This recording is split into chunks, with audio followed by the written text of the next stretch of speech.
Hello everyone. I'm glad to see you on my channel. The story I'm going to tell you today is pure. It is true that all the bad things that happen in life happen for a reason. It is said that we can appreciate the good things, the things when they happen to us. I hope you enjoy this story. I wish you a pleasant viewing experience. The red-headed Emma twisted around in front of the mirror, back and forth, throwing on a small lace headscarf. I wonder if I just style my hair and leave my ponytail loose down my back. That's okay. Or would it still be better to put them in a shell at all? The girl was a little worried, because for the first time in her life she had to participate in the rite of baptism, but did not know how to behave during the sacred act. Emma Parker was invited to become a godmother for her son by her longtime friend Ava that 2 years ago married Jason, a wealthy young businessman who could not resist the beauty of a simple accountant from the district children's library. He fell hard for Ava. The couple quickly married, and recently her friend gave birth to her husband's son Lucas, a wonderful boy, whose godmother was to be Emma. As godfather was invited longtime friend of their family Michael.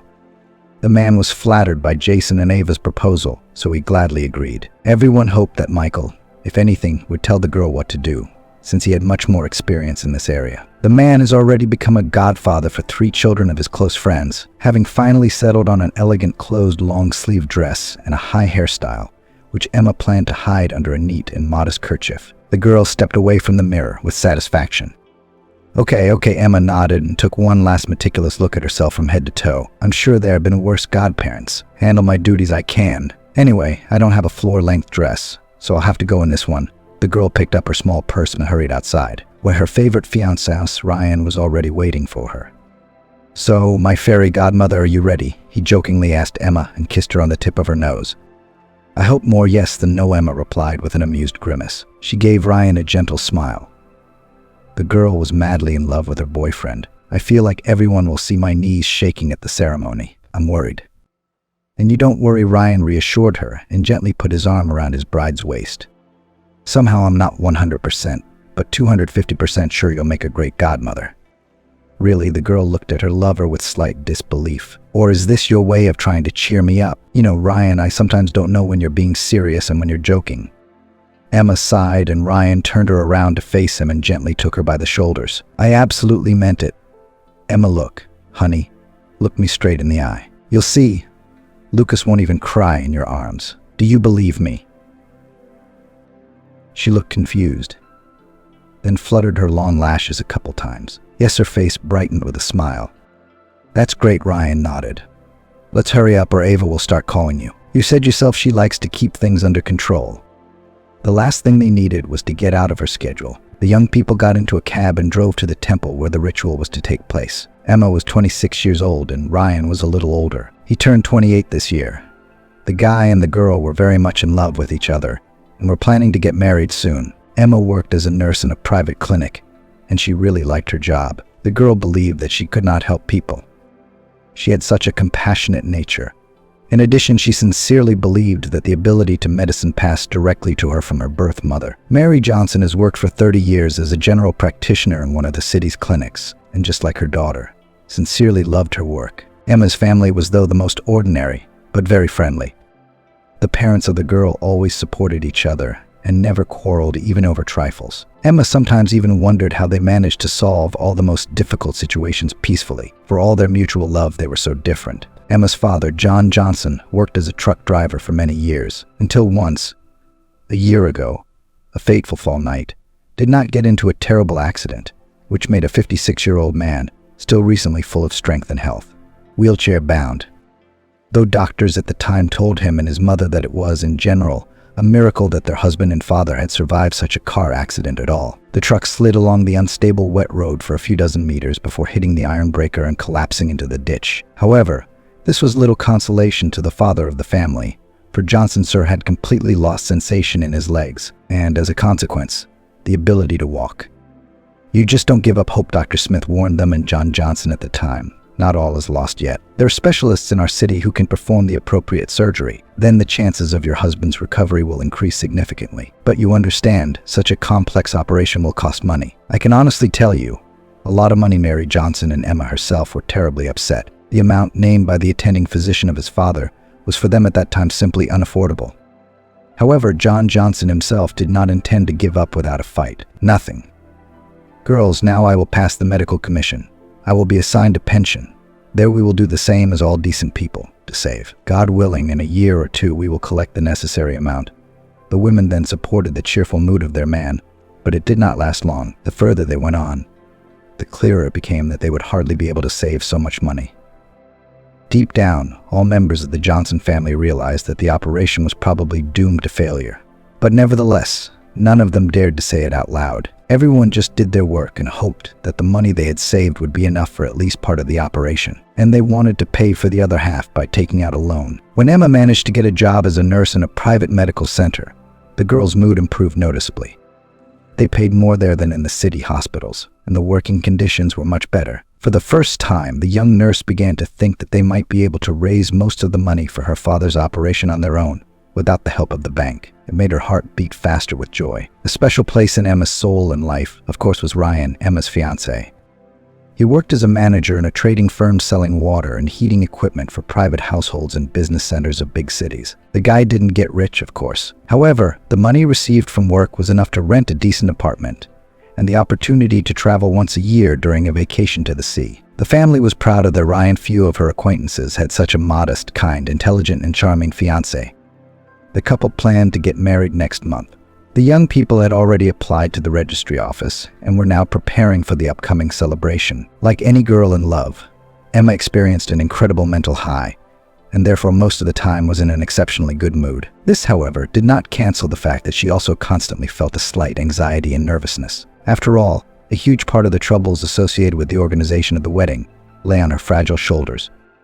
Almost everything, from choosing the dress and the general image of the bride to the seating of a couple of dozen guests at the festive table, was to be organized by her and her mother. Ryan often tried to help. In fact, most of the money for all the expenses was given by him, but he admitted that he had no idea how it all should look like. The groom offered Emma to order the organization of the celebration from a proven firm, one of the best in the city. However, the bride flatly refused. "This is our wedding, Ryan, and I want to choose what napkins to put on the table and what balls to decorate the restaurant. In addition, the current organizers of holidays specially overpriced twice. They take advantage of the fact that future newlyweds have little time. That's it, and screwed up on everything in a row. Why, you ask yourself, if we ourselves can save money on the same artificial flowers and music." As you wish, Ryan threw up his hands peacefully, not wanting to argue with his beloved. "Just promise me you'll tell me if you ever need any help from me." "I will," Emma promised him, and, deciding to play a little joke on the guy, said with a sly squint, "I'll send you a check when the money runs out." Ryan laughed and immediately started tickling his fiancée. "Who?" he growled menacingly. "You only want me for the money. Look how self-serving my fiancée turns out to be." Emma squealed happily, trying to throw her fiancé's hands off her ribs. Emma loved that Ryan had such a light and simple sense of humor. He naturally never suspected her of anything of the sort and trusted the girl completely in everything concerning their future joint budget. Nevertheless, the bride was pleasantly warmed by the idea that they understood and felt each other so well that they could talk and joke about absolutely any topic. In short, Emma and Ryan were simply the perfect couple, and even though organizing the upcoming wedding took an incredible amount of energy and effort, Emma was convinced that it was all worth it, and they would have the most memorable ceremony, one that their grandchildren would be ashamed to tell about. When, in the midst of calculating the number of guests, Ava called her and invited her to be the godmother, Emma couldn't refuse. She felt very warmly toward her friend and her newborn son. That's why on the way to the temple she was wrinkling her small silk handkerchief with excitement. Ahead of her was the baptism of little Lucas. The sun's rays gilded the domes of the church, which made them shine in a special way that day, softly and dimly. Their subdued glow exuded strength and solemnity, as if someone upstairs already knew that today a new baptized child, a little soul, would come into the world. By the appointed time, the parking lot in front of the temple soon began to fill with newly arrived cars, most of which were expensive foreign cars. However, there were also those who arrived by cab, just like Ryan and me, or even those who had come on foot. Some of the guests went into the interior of the church. Another part of them stayed waiting at the entrance to greet Jason and his wife later. "They're having a baby boy baptized." "Wow, look at that, Ryan. There must be 100 people here at least," Emma exclaimed. "Get out of the cab interior." "Yeah," the groom responded and cast a quick glance at his watch. "Looks like your friend and her husband have plenty of wealthy friends. All right, I'm off." I still have to stop by an office on the way. The boss asked me to pick up some paperwork from them. I'll see you at home, Emma replied. Ryan had warned his fiancée in advance that he wouldn't be able to attend the ceremony with her. He had a lot of work to do that day. Emma wasn't upset. After all, she understood that he was working for their mutual benefit. The guy hugged his beloved goodbye and then disappeared inside the car again. Remember, you're going to do great. You're a great godmother. He popped his head out the window and gave her one last pep talk. Go already, Emma said with an embarrassed smile, even though her knees were already shaking. I'll tell you all about it tonight. Ryan left and Emma looked around. She and Michael were the second godparents on her husband's side. The friends were supposed to meet outside the church just about this time. The girl noticed that today there were especially many beggars, homeless and unfortunate people near the church. People often stay close to such places. After all, here you can always count on at least a trifle. Some people give a penny, and some give banknotes on big holidays, all in joy. Those who are more fortunate in life are always happy to help the underprivileged. Sometimes the homeless could count on a loaf of bread and the possibility to get the most necessary warm clothes somewhere in the money scrap. Today, the local homeless apparently heard from one of the church workers that the baptism of a rich man's son was coming. There were 30 people lined up along one of the church walls. Emma took all the change she had out of her purse and gave it to the poor. Her heart clenched every time she thought of how hard it must have been for those poor people on the street. Emma, it's so good to find you, came a voice behind the girl.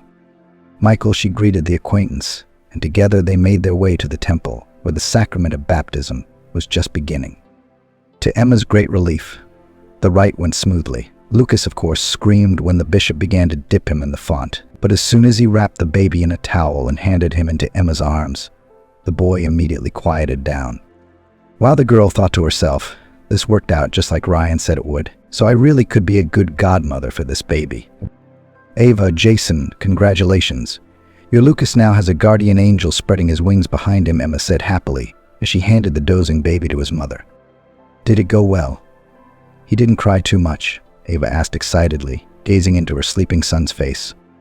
Lucas Flint, he made it all the way to the holy water. Raising a victorious fist, Michael supported the women. Emma, too. You should have seen the way the father looked at her when he handed Lucas to her. It was like he saw the Virgin Mary. Then, he told me, still so bright, godmother. That's a very good thing for a baby. That's if. So there's something special about your Emma, Michael said.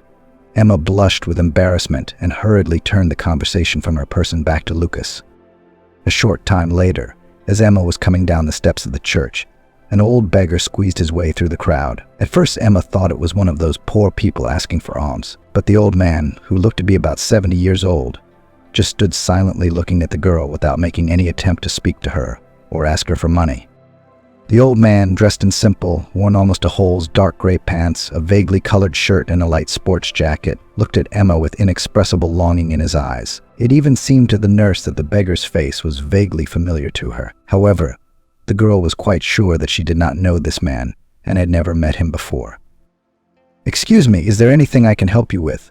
Unable to withstand that penetrating stare, Emma asked. Perhaps you need some money.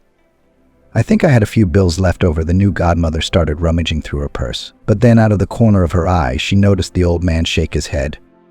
I don't want your money, honey. That's not why I came here, he said. Emma froze and struggled to lift her gaze back to the poor man. What for, then? The girl asked cautiously.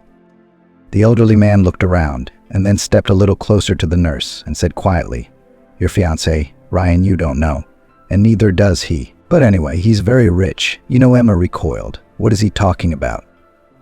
The girl thought the poor man was probably a little out of his mind, or worse, a fool.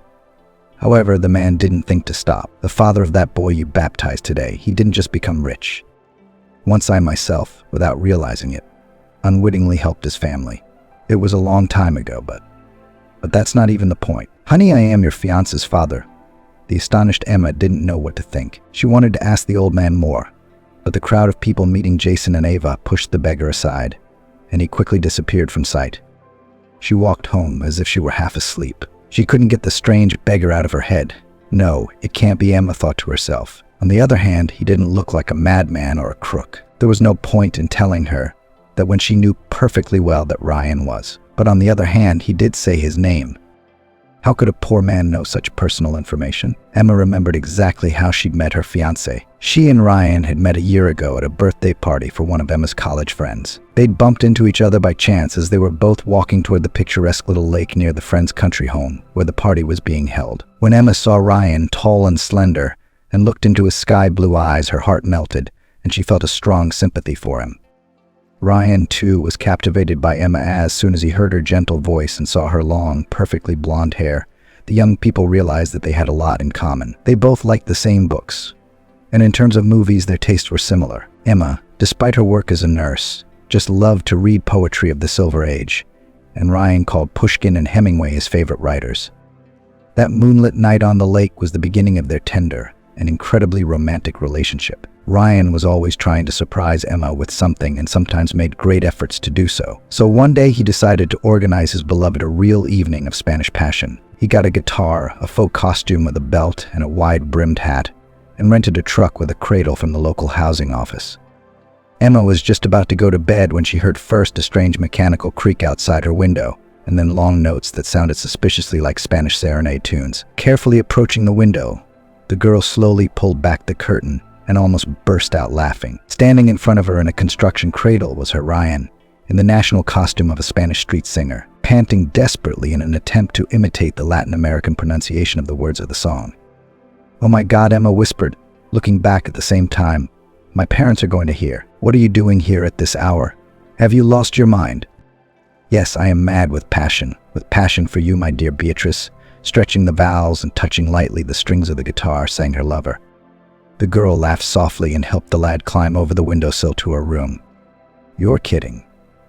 Your antics will get you in trouble someday," the girl wagged her finger at him and then gave the serenade performer a touching kiss. "I was not frightened by the fourth floor. I was led to you by the power of exceptional love." Ryan squinted slyly at her and then explained in his usual voice, "Actually, I only rented this place for 2 hours. I thought if you and your mother went to visit your relatives, I'd drive her away. No one will see my shame." The two hugged and spent a few more minutes in each other's arms before Emma helped Ryan out and carefully climbed back down. There were several more instances like this in their relationship, and each time was a complete surprise to Emma. She adored Ryan as much as he adored her. The only thing that at first didn't give the girl any peace was why the guy still wouldn't introduce her to his parents. "They're busy, always all in their own commerce," the guy joked, hinting that his mother and father were active in the sales of some medical equipment. "Maybe next time we can all have dinner together when they fly in from their business trip from Atlanta." Emma agreed, of course.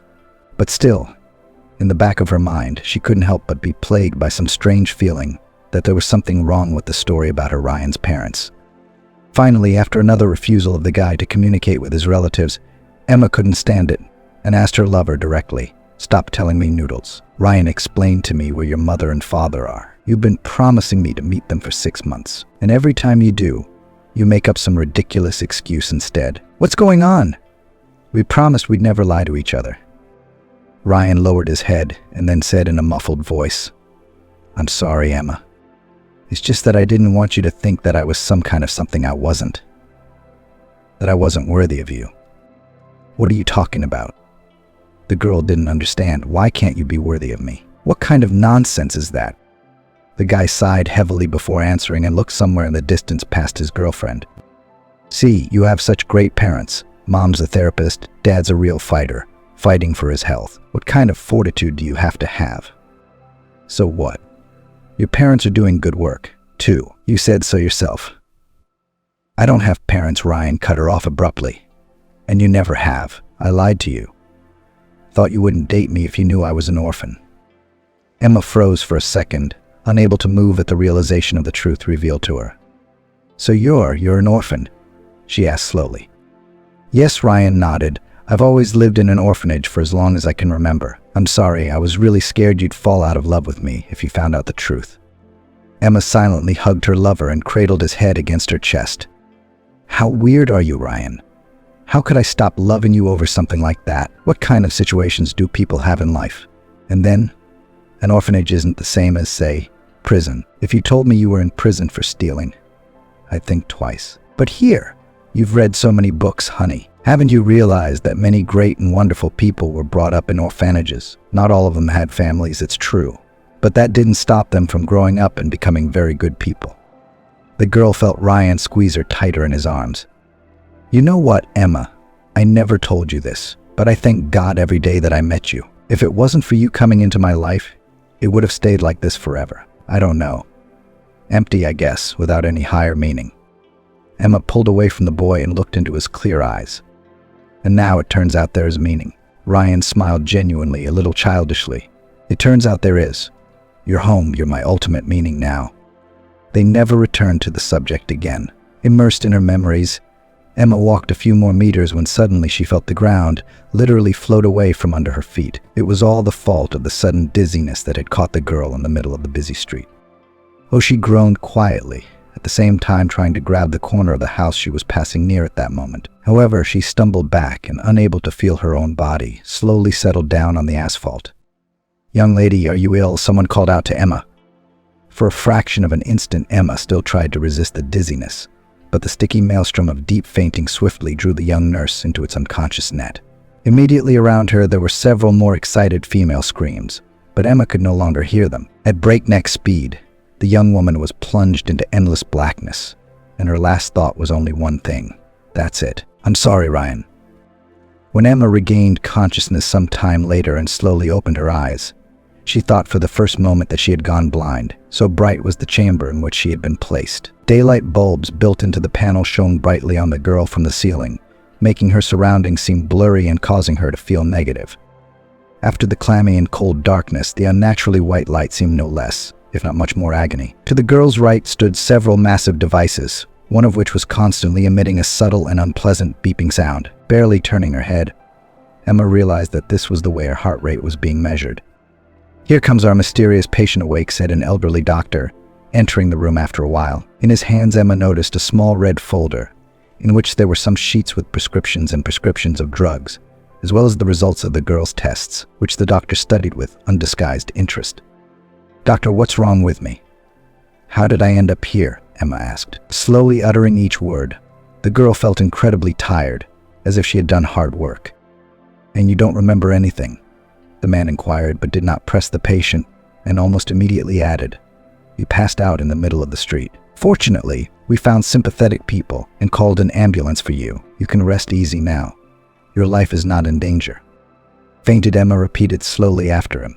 "I don't remember anything at all. Doctor, am I ill with something very frightening?" Emma's voice trembled with excitement. But the doctor immediately hastened to reassure the girl. "Relax, calm down, please. You should not be nervous at all right now." Then, smiling a somewhat enigmatic smile at Emma, the elderly doctor finished the sentence, "You are not sick at all." This pregnancy was all Emma could manage to exhale. "Yes, you heard right. Congratulations, you are pregnant," the doctor said again, but in a firmer voice. "The due date is still very young, only 6 weeks. However, the tests will not lie. It is absolutely certain that you are expecting a child." At that moment, it was as if a switch had flicked in Emma's head, and she remembered with crystal clarity everything that had preceded her fainting spell, the baptismal ceremony, that strange beggar, and his even stranger speeches. "Well, thank goodness," Ryan exclaimed, entering the room. In his hands was a huge bouquet of white peonies. "How are you, my dear? You gave me quite a scare," he said. "I'll come back to see you later," the doctor promised, and, smiling quietly into his mustache, went out into the corridor. Emma tried to sit up, but was not immediately able to do so. The room in front of her eyes swayed threateningly again. "Don't sit up. I'm fine, just a slight faint." "Nothing mild," resented the young manager. "I thought I was going to go crazy right there when the hospital called me. What happened?"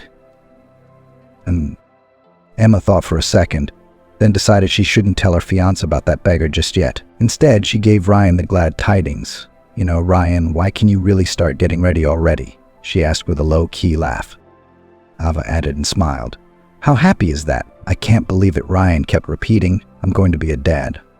I'm going to be a daddy. Thank you, love." "Thank you," Ryan began, covering the girl's face with kisses and even did a couple dance laps around the room. It was the first time Emma had ever seen her fiancé happy. "Ryan," Emma asked timidly, suddenly remembering something. "Can I ask you one question?" "Sure," anything, the boy assured her. Emma cringed a little, but still decided to ask. "You told me about the orphanage once. You said you'd lived there for as long as you could remember. And you don't remember at all. Not at all." What happened before that? No memories of the people who might have put you there. The smile slowly faded on Ryan's face. The young man frowned and sat down on the edge of his fiance's bed. No, I told you I don't remember anything at all. Maybe there was something. But I was so small then that I could hardly remember anything. Why do you ask? No reason, the bride answered evasively and averted her eyes. Just been thinking about something here. Never mind.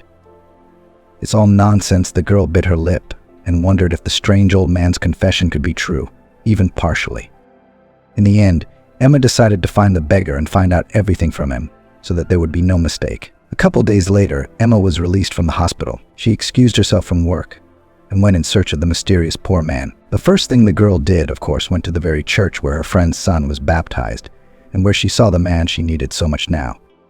As usual, there were many beggars around, but she did not find the old man among them. Having gathered courage, Emma approached a group of elderly homeless people and asked them if they had seen her acquaintance. The beggars looked at the young girl suspiciously at first. Why should she, such a beautiful woman, look for some poor man? But then one of them did speak, receiving a 500 ruble bill from Emma as an encouragement. Actually, Nick, this one won't be one of ours, the homeless man began. He's kinda not the begging type either, quite plainly dressed, poor, and he didn't seem to be doing very well with money either. So his name was Nick, the girl noted to herself. Good, anything else you can remember?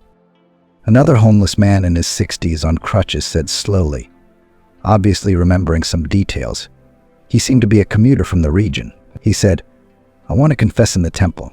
I sinned a lot in my youth. I had plowed all the blackness out of my soul. He said so. I also noticed that he didn't express himself in a simple way, and then he saw someone in the crowd and shook as if lightning had struck him in the top of his head, and he ran away. Then we never saw him again. And where do you think he might have gone? He must have spent the night somewhere, asked Emma. The beggar said, what we don't know, we don't know. Emma was upset. She would have to leave with nothing, with only one name, which gives nothing in essence. It was like looking for a needle in a haystack. But then she was approached by a woman whose age was hard to determine by eye. She could just as easily have been 30 or 50 years old. The woman smiled quite friendly. The girl realized that she needed a reward, so without further ado offered her the same bill.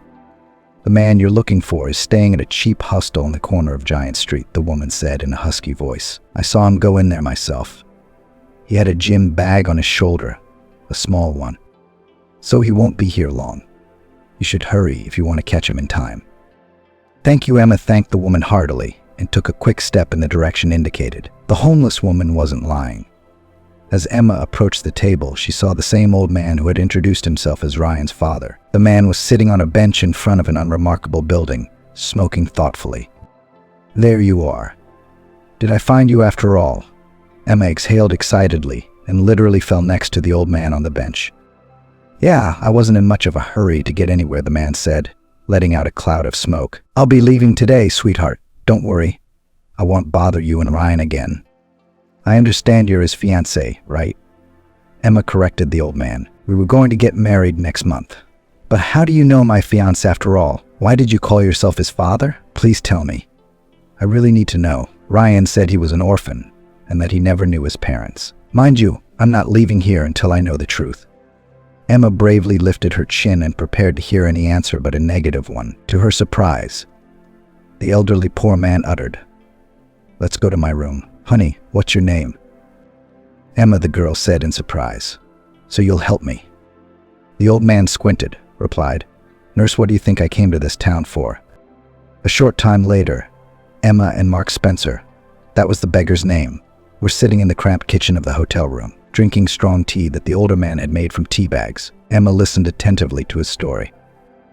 It turned out that Mark Spencer hadn't always been like this. There was a time, 30 years ago, when he ran a successful business related to the fishing industry. His fish and caviar were present on the shelf of every self-respecting and discerning supermarket customer.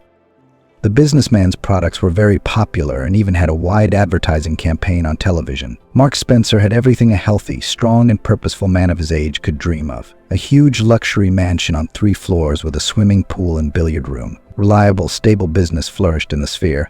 An expensive car, elite brands, and a beloved wife, whose beauty constantly made Spencer feel young in her presence. Everything was fine with us, Mark Spencer said, while he himself stirred the sugar in his tea mugs ever faster. The house is a full cup, vacation twice a year. At a time when others couldn't afford to go to the seaside once every 5 years, she had clothes and jewelry that the president's wife might not even have. And I did everything for Olivia. Honestly, the man was silent for a moment, immersed in his memories, and then continued. And the one thing I always asked her for was to bear me a son, an heir. But at first, she didn't care about that. And then, in general, we found out that my Olivia had almost no chance of getting pregnant. Congenital pathology, so the doctor said. And I was very worried then. I was ready to spend any money for the treatment of my wife. If only everything would work out. If only suddenly a miracle would happen. And your wife? Emma asked cautiously. She must be terribly upset too. Here the former businessman grinned with the edge of his lips and shook his head negatively. Alas, no. Olivia just didn't care at all if she ever had children or not. She went for checkups, of course, lay in an expensive clinic, even went to a special sanatorium in the Alps, but I could see that she was doing all this through force, through cant. Just so that I continue to pay for her endless trips to the beautician, jewelry and fashion boutiques and other such nonsense. Spencer said that Olivia, having gotten a taste of big money, had become addicted to spending it on her entertainment. Very quickly, there wasn't a day that Mark Spencer didn't receive notice of the fabulous spending habits of his wife. And of course, she didn't care how hard her husband had to work to make more and more money. Sometimes I was physically exhausted just to make a deal. And what do you think at home? The next night, I got a bill from the bank. My Olivia had bought herself a fox fur coat, 6th or 7th in a row.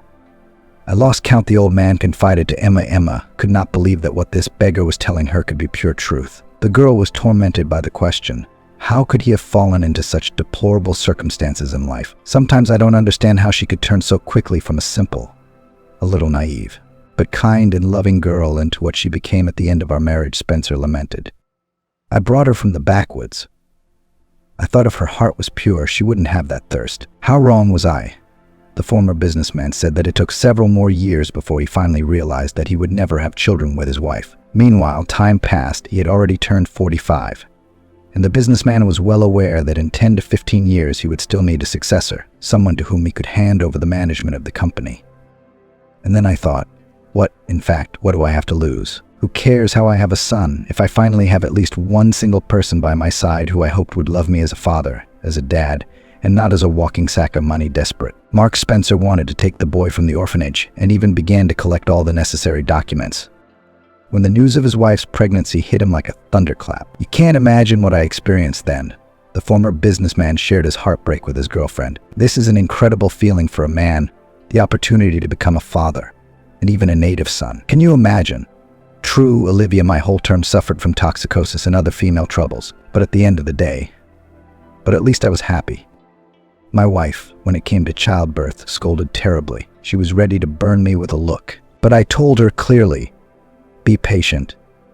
It's a woman's duty to me. Give birth to my son. She did. Spencer sank into a memory that Emma realized was the happiest of his life. She was a different person then. I thought I finally had the girl I once fell madly in love with back. For 3 years, she took care of the baby. She did everything around the house by herself. In general, became a normal woman. I couldn't be happy. I thought, well, here it is. Here. Say, it is true what they say that the child is mother only in the best direction directs. But even here I miscalculated. The old man took a deep breath and tears glistened in his eyes. As it turned out, Mark Spencer spent all his free time working and expanding the company. Ryan wanted him and Olivia to have the best of everything. He strived to ensure that they would have a trouble-free existence for the rest of their lives. However, the longer he was away from home, the colder their relationship became. Olivia was not interested in the transactions and welfare of the family. Gradually, her temper, temporarily subdued by the birth of a child, again made itself felt. She learned to lead me around by the nose. Can you imagine? Spencer lamented. It wasn't until Ryan turned 3 that she started leaving him with a babysitter in my absence, while she herself entertained herself in our bedroom with her young lover, my driver. By the way, I was the last to know, like the last fool. All the servants kept silent for fear of the woman's anger, and it was to her advantage when the fact of the affair was revealed. This was followed by a huge scandal, during which, as the businessman said, his wife told him that he broke her life and wore her out, and then she ran away. That's how she took and left me with a small son in my arms. I only realized later that she had been preparing for a divorce for a long time and now decided to act decisively. She faxed me all the documents. Can you imagine something like that? Of course. After all, she was now entitled to half of my company and my money, and she got it all. Every penny of it. While I was slowly but surely going downhill, she spent. The older man looked tired. The girl realized that he was reliving all those dramatic moments of his youth that he had decided to tell her about. After that, it's like something broke in me. I don't know, you'll probably find this phrase hackneyed, but that's just the way it was. I felt all my hopes and dreams crumbling. I started drinking, just a little bit at first, and only with trusted friends. But then, I didn't even notice it myself. At some point, questionable personalities started showing up at my house. The thing is, I didn't think of them as such at the time. Well, quite the opposite. I had no one I could turn to for advice. You wouldn't go to the cook or the gardener with that, would you? Would you? Maybe I began to seek solace in alcohol. In the space of 6 months, Spencer had gone from being a successful businessman to a down-and-out alcoholic. The man felt that his dark side was taking over and realized that he could not cope with this problem on his own. However, instead of turning to specialists, Mark went the most dangerous way. For a while, he handed over the management of all the affairs of his company to a good companion, hoping that he will be able to keep his company afloat. While Spencer himself would indulge in all shades of vice, I left my firm and my son in his care to this Johnson, my partner, and Alex, God forgive me, almost sobbed the former businessman. But what else was I to do? I had no relatives, and the boy needed someone who wouldn't drink around the clock without a break. Johnson seemed like a great option to me at the time. I needed to numb all my pain. Emma and my son, he was just a baby then, and I was afraid for him. As long as something bad didn't happen while I was on another bender, Emma was silent. She didn't know what to say to such a frank confession. After all, she hadn't been in Mark's shoes, but she knew for a fact that she wouldn't trade her own child for a bottle, even if she'd been dumped by Ryan, God forbid. While I was drinking, a prominent coworker planted fake documents on me. I signed them in a frenzy. I don't even remember how, but I ended up in jail. I did almost 8 years on and off. During that time, Brown embezzled my firm and put my son in an orphanage, my Alex in an orphanage. Realizing that he, Mark Spencer, began to literally tear his hair out, Emma tried to calm him down. It turned out that after his release, the former businessman was still wandering the streets for some time, thinking he would never be able to find his son again. I thought Ryan had disowned me. He changed his name, obviously, but there was nothing left of his fortune by then, he said. But when the right people told me who stole my firm and my son from me, I couldn't just swallow it all. Spencer's eyes lit up with sparks of hatred. How could he do that to me? I thought he was my friend, one of the first, and he let me go to the world and locked my son up in an orphanage. So I pulled myself together and went to my family. I still have some acquaintances from my past life, not the most important ones, so they gave me Ryan's photo and the address where he lives now. Except I never got around to going up to him. I followed you to the church, and then you came up to me and told me everything. But I couldn't understand at first, so I looked for you myself. And I found you. Emma frowned, and after a moment she asked Mark Spencer, wait a minute, you said your companion's last name was Brown? Well, yes, Spencer confirmed her yes.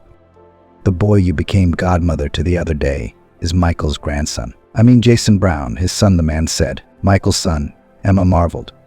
The man nodded. Jason's got something to do with it here, I think. I mean, he was just a kid at the time, the same age as my Alex, maybe a little younger. But I'd like to look Michael in the eye, to ask him for all the years I lost in the colony.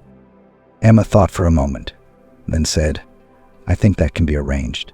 I'll talk to Ava and Jason, but I have to warn you, Michael is very sick right now. The Browns themselves don't know if he'll live to see Lucas's next birthday. Then all the more reason to make it. Spencer became agitated upon hearing that information. And understand, this is important to you and Ryan, isn't it? Maybe it's the only way I can atone for my sins. I agree, Emma nodded, and they decided to get down to business immediately. Emma wanted to be absolutely sure she wasn't making a mistake. She took the hair from Ryan's hairbrush, and the hair provided to her by Mark Spencer, and submitted it all to the DNA lab for testing. Exactly a week later, the answer came back confirming the blood relationship between her fiancé and Spencer's penniless former businessman. So, do you believe it now? The old man asked her. I definitely believe it now, the girl answered him. Spencer asked her not to arrange for him to meet with Ryan yet. He wanted to settle things with Brown first. Emma agreed, and soon Mark Spencer was standing in his companion's bedroom doorway. An anxious Jason and Ava said they'd be in the next room, but still there was no telling what might happen. Spencer was dressed very poorly. They were a little wary of him, though. The nurse assured them that there was nothing to worry about. but she stayed in the room with the couple, not wanting to disturb the conversation between longtime friends. "Hello, Jason," Mark Spencer greeted the ailing businessman. "I see fate has taken its toll on you too. None of us have been spared." Jason had been warned about who was coming to see him, and he had, to the genuine surprise of his family, asked to be admitted himself at the earliest opportunity. "Hi, Mark," simply answered his old friend and tried to get up in bed. Immediately, however, he hissed in a fit of violent coughing. The man looked exhausted. This was how he was being undermined by years of incurable disease. "Yes, as you can see, I'm almost turning into a living skeleton. I don't have long to live." A faint and sad smile flashed across Brown Esrudot's face. "We should get our affairs in order, you and I." Spencer stepped closer to the bed. "You orphaned my son for life. You stole from me. Do you want to answer to me for everything you've done?" Jason, whose dry skin looked like old parchment up close, nodded. "I will. Forgive me, Mark, I repent. My soul is sinful. I did an abominable thing to you and your son back then. I think maybe life has punished me with this very disease. I still wonder how I could dare to do such a thing. All right, the firm. You were in such a state that we on the board of directors didn't know if you were going to get out of it, but Ryan, I will never forgive myself for this, not even in the afterlife. Forgive me here too, so my soul doesn't suffer in hell." And Spencer thought about it. Before him lay a dying man whose hours were almost numbered. Would he take on another sin, the sin of unforgiveness? "God be with you, Jason, I forgive you. What are we going to do now? Fight you to the grave. I don't know how long I have left to trample on this earth, either. I won't take it out on you again." "Thank you," Brown barely managed to utter, and then shook again in convulsions. "Here, this is for you," the businessman said a moment later and pulled a folder out from under the mattress, which he passed from hand to hand to Spencer. The man quickly flipped through the papers and looked up at his companion in amazement. "What is this? Your son's wedding present," he said with difficulty, and reached for a glass of water on the nightstand beside him. "It's the paperwork to transfer half of my fortune and assets to your Ryan. Jason's aware of it. He's putting signatures where necessary. May all that I've taken from you be returned to you, if only now, while I still have some time left." Shaken to the core, Mark Spencer shook Jason Brown's hand and felt, to his great regret, the deathly chill of inevitability emanating from his companion. "Thank you," was all Spencer could manage to mutter, followed by a stingy male tear rolling from his eyes. "Ryan and I will never forget you and what you did. It was honorable of you." Brown covered his hand with his palm. "May you and your family have the best of luck, and tell your Emma thank you for christening my grandson. She's a good girl. She'll only be happy with Ryan." As he left Brown's room, Mark Spencer tried to wipe away the tears that were dripping from his eyes. But their flow could not stop, giving out all the bitterness and pain of the lost and so meaningless years he had lived. The next day, Emma organized a meeting between father and son. Ryan was very worried. He couldn't believe that he still had people close to him, especially that he had his own father. Of course, he was shocked by Spencer's story, but he still forgave his father. He had been a complete orphan for too long to turn down the opportunity to have a family again. "Son, I'm sorry I was such a fool. If it weren't for alcohol, you and I would be living very different lives now. I drank so many years I lost you along with them. I don't know if you can accept me like this, but if so, it would be the greatest happiness to me. An old lost man." "Stop reminiscing about the past." His father hugged him tightly with a bear-like grip. "Ryan, it's enough that you and I have spent so many years hobbling around like lost souls. Now that we have the opportunity for a fresh start, are we really going to miss this chance? And it confirms that in life you should always only move forward, because you can't change the past, and all real life is here and now." Spencer cried, wiping his tears with the sleeve of his son's shirt. Emma quietly walked over to them both and gently stroked the back of first her son and then his father. "Let's go to dinner instead," the pregnant girl suggested to them. "By the way, Mark, as an expert on seafood delicacies, can you tell us what kind of fish to get for the wedding table?" Spencer's eyes immediately lit up with that familiar, once adored business-like glint. "I'll not only give you a hint, but I'll pick out and order the kind of fish that not every rich man has on his table on holidays." "I know," and Mark went into a lengthy explanation of the differences between white fish and freshly caught Norwegian salmon. So Nurse Emma Johnson, without expecting it, became the wife of a millionaire who turned out to be Ryan Spencer. He now bears his father's last name. He's a former manager at a water company. Brown didn't fool his father.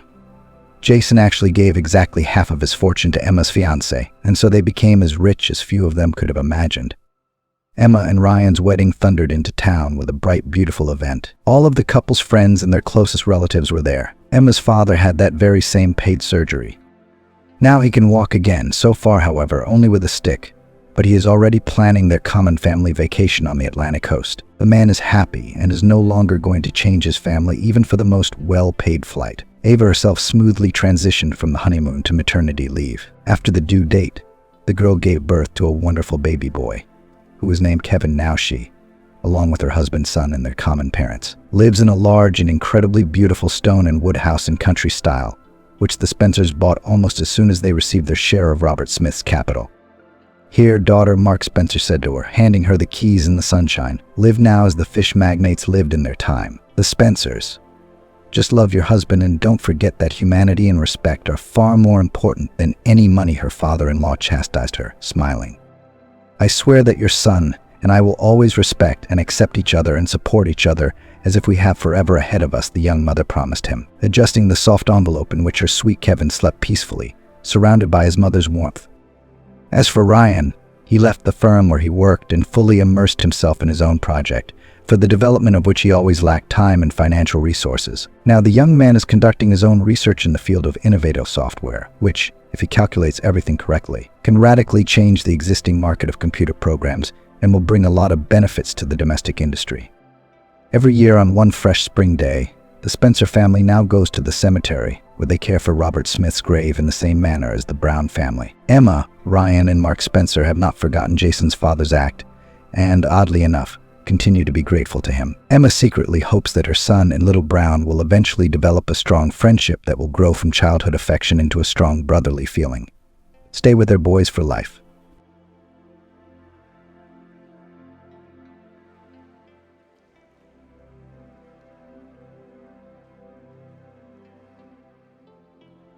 She'll go for milk and will throw her stuff away. Margaret accidentally overhears her daughter-in-law talking to her son. Margaret was born and raised in a rural family. Her mother worked on the farm all her life. Her father worked as a driver. Margaret and her little sister Vanessa cleaned the house, cooked and looked after the livestock from a young age. Their parents had no time for work. They earned money. In the evening they would come home tired and their daughters would look after them. They would set the table, pour tea, and bring clean towels after washing. It was the order of the day. From childhood, Margaret dreamed of becoming a teacher. Perhaps her first teacher played a big role in this. She was a beautiful, very intelligent young girl who had barely graduated from the institute. She spoke intelligently and calmly, knew the answers to all the questions, and skillfully motivated the class for successful study. She had no laggards. Even the weakest tried and stretched to please. Gwen. Margaret remembered how she had sobbed when her favorite teacher's practice was over and she had gone home. And she hadn't been the only one upset then. Ever since then, the girl had been determined that when she grew up she would become a teacher. As good and kind as Gwen. Margaret never changed her mind. She studied well and, having finished school, easily entered the university. Margaret was given a room in a dormitory. It was so unusual. The girl had never been away from her parents and sister for more than a couple of days. And now, all of a sudden, it was like this. It was scary and hard at first. But Margaret was quickly drawn in. She liked her studies, her classmates, her teachers. She realized more and more clearly that she had chosen the right path. Being a teacher was really her calling. After receiving her diploma, Margaret got her first job in her life. She was hired at the local city school and at a prestigious language gymnasium. And they offered her a salary that the young girl could never have dreamed of. Margaret plunged headlong into her work. She liked everything to teach, to answer the numerous questions of her children, to write notes for lessons, and to deal with interesting and difficult cases at the pedagogical council. The young specialist was noticed and appreciated. It was nice to receive compliments from experienced colleagues. Margaret felt really happy. Vanessa, her sister, had also moved to the city. Graduated from the College of Economics, got a job at the meat processing plant in the administrative office. Even got married, and very successfully. Ashley, the son of the director of the plant, fell in love with the young, pretty employee. The guy was from a wealthy family, handsome, educated, witty. Perhaps his parents were at first against the bride from the village, but after getting to know Vanessa better, they loved and accepted her. Of course they did. Beautiful, hard-working, faithful, kind. The young lived in their own flat, which had 3 spacious rooms and a huge loggia. Ashley's parents had given it to them as a wedding present. Margaret was genuinely happy for her sister. But her personal life wasn't going well. Back in her university days, Margaret had had several unsuccessful romances. They all followed the same pattern. At first, the girl began to charm the next suitor, saw him as an ideal man, mentally preparing for the wedding. Then came the epiphany, bringing heartache and almost disgust to the one who had recently been the meaning of Margaret's life. Somehow her suitors turned out to be infantile, spoiled creatures, selfish as well. Insecure, weak. No, Margaret could not commit her life to such a man. The bitterness and disappointment after each breakup was long-lasting. That's why Margaret decided to take a break. I don't care about those men. They're so frustrating. Better to get on with her career. And then, one day he came into the life of a young teacher. Andrew, a modest, even a little stiff and short guy with blue eyes and a nice smile. For the first time they saw each other in the school gym on the eve of 1st September. Andrew was leading a team of craftsmen who were hurriedly completing repairs at the school. The young men met their eyes. Margaret immediately realized that this man had something for her. She couldn't quite put her finger on it. He wasn't that handsome. Quiet, unremarkable. And he flushed to the roots of his hair at the sight of Margaret and turned away, embarrassed. It seemed very sweet and touching. Margaret realized that he liked her too at first sight. Then Margaret met Andrew every day, and he invariably hid his eyes from her. But the girl began to notice that the guy secretly looks at her when he thinks that she does not see it, and it was very pleasant and exciting. And one day Andrew suddenly gathered courage. It was on the eve of the site handover. One last chance to get to know each other. Job done. Andrew has nothing more to do at the school, so he'd never see Margaret again. So the boy took a desperate and difficult step. Andrew spoke quietly and simply, no florid phrases. But his speech was so sincere, so touching. Margaret, of course, melted and agreed to go out with the guy. Andrew had no idea that she had been waiting for this invitation for a long time and was beginning to worry that she would never get it. And then what to do? She wouldn't be the one to hang around his neck, would she? Andrew invited Margaret to the cinema. The girl was not worried before the first date. She saw that she liked Andrew very much, felt the warmth emanating from him, and therefore was sure that their meeting would go as it should. If only Andrew would relax a little, because he was very shy. After that first date, Margaret realized that Andrew was completely her person. They were so good, so easy together. Both told each other about their lives and destinies. Andrew was raised by his grandmother. His parents died when the boy was only 6 years old. So there he was left with his paternal grandmother, already a very elderly woman. She was an old-school lady and believed that children should be brought up in strictness, especially boys. So Andrew's childhood could not be called happy, warm, and carefree. No, the boy didn't complain. He just told me how he grew up and grew up. It was Margaret, sensitive and attentive Margaret. She was drawing her own conclusions. She felt sorry for this wonderful boy. She wanted to hug him, to kiss him, to give him some warmth and care. After all this he lacked so much in childhood. Andrew went into the army after high school. Then he came back, trained as a welder. However, he failed to find a job in his profession. But he became a foreman of a repair team. Not an easy job either. Still, the boy never gave up hope of becoming a welder. And wages there are higher, and in general. He'd learned so much for a reason. Andrew lived in a rented flat, just like Margaret. When he was just a kid, some clever relatives had sold his parents' house. There was no end in sight, so the lad had to start from scratch. But he was not discouraged and did not complain about life, although fate entreated him rather unfairly. Andrew was very kind and caring, unlike Margaret's previous beau. He always asked if she was hungry, and on chilly evenings he threw his jacket over her shoulders to keep her warm. With Andrew, the girl felt loved and desired. It seemed that he was ready to do anything for her. It was a wonderful feeling. Margaret realized that she was in love. And the feeling was completely mutual. There was no doubt about it. Andrew looked at her with such eyes and tried so hard to make her feel good around him. It was impossible not to notice. Margaret wasn't surprised when Andrew proposed to her and happily accepted. She had long wanted to live next to Andrew in the same flat, to take care of each other, to support each other, and it was more fun together. Margaret was tired of returning to an empty, cold room. Vanessa at first was not delighted with her sister's choice. "You're young, you're pretty, you could easily find someone richer. My Ashley has so many friends. They're all handsome and the sons of rich parents. Are you going to roll around with them like a cheese and butter?" Vanessa asked. "What about Andrew? Never a decent job or prospects." But after getting to know Andrew better, Vanessa changed her mind. "He's a good man," smiled her sister, sharing her impressions with Margaret. "Very kind, and he loves you very much. Everything will be fine with you. You will achieve everything together.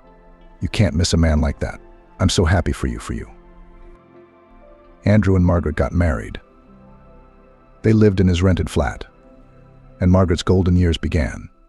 The young husband tried to help his wife in every way. He did a lot of things for her, and even as he had once dreamed, found a new job, got a job as a welder at a construction site. He took part-time jobs, did not refuse the opportunity to earn money, as he was saving for his own flat. Andrew dreamed of buying a 2-bedroom flat in a prestigious neighborhood with many good schools and playgrounds, so that his and Margaret's future children would have a happy childhood. Andrew often made surprises to his young wife. He would give her a ring, or just come home with a bouquet. Margaret felt the happiest in the world and thanked fate for such a loving and caring husband.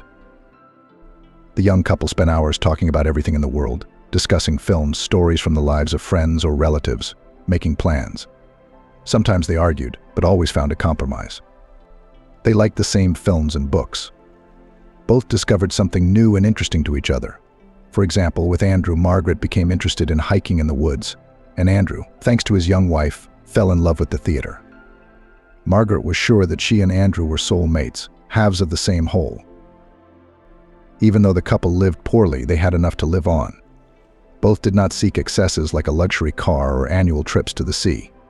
But they were happy to have each other, and often remembered that chance meeting at school, which might not have been. Margaret took a holiday in August, as her bosses had suggested, and then Oliver was born. How happy the young couple had been over his arrival. The new father glowed with pride as he held his son in his arms for the first time. Andrew turned out to be a wonderful parent, attentive, sensitive, caring. He could drive around for hours after work with a pram to give his young wife a rest. But Margaret most often went for a walk with her husband. It was so pleasant to walk together with Andrew, holding the handle of the pram and talking to the man she loved about everything in the world in a low voice, so as not to wake her son. The young parents liked to make plans for the future. They still did not have their own flat, but the amount in the bank account was slowly but surely growing. Just a little more, and the couple would be able to afford to buy their own place. At the same time, Vanessa, Margaret's sister, had a daughter, Ellie. The young mothers often visited each other and learned together the wisdom of caring for babies. The sisters shared advice and discussed the successes and failures of their babies. Margaret felt truly happy, and her husband was so loving and understanding. And her sister was close by. The young couple often dreamed about how their son would grow up. Surely he will be clever, kind, brave, will become, perhaps, a scientist or a craftsman. And they, the parents, will try to ensure that the innate talents of their child to open up and gain strength. It is only necessary to be attentive and patient.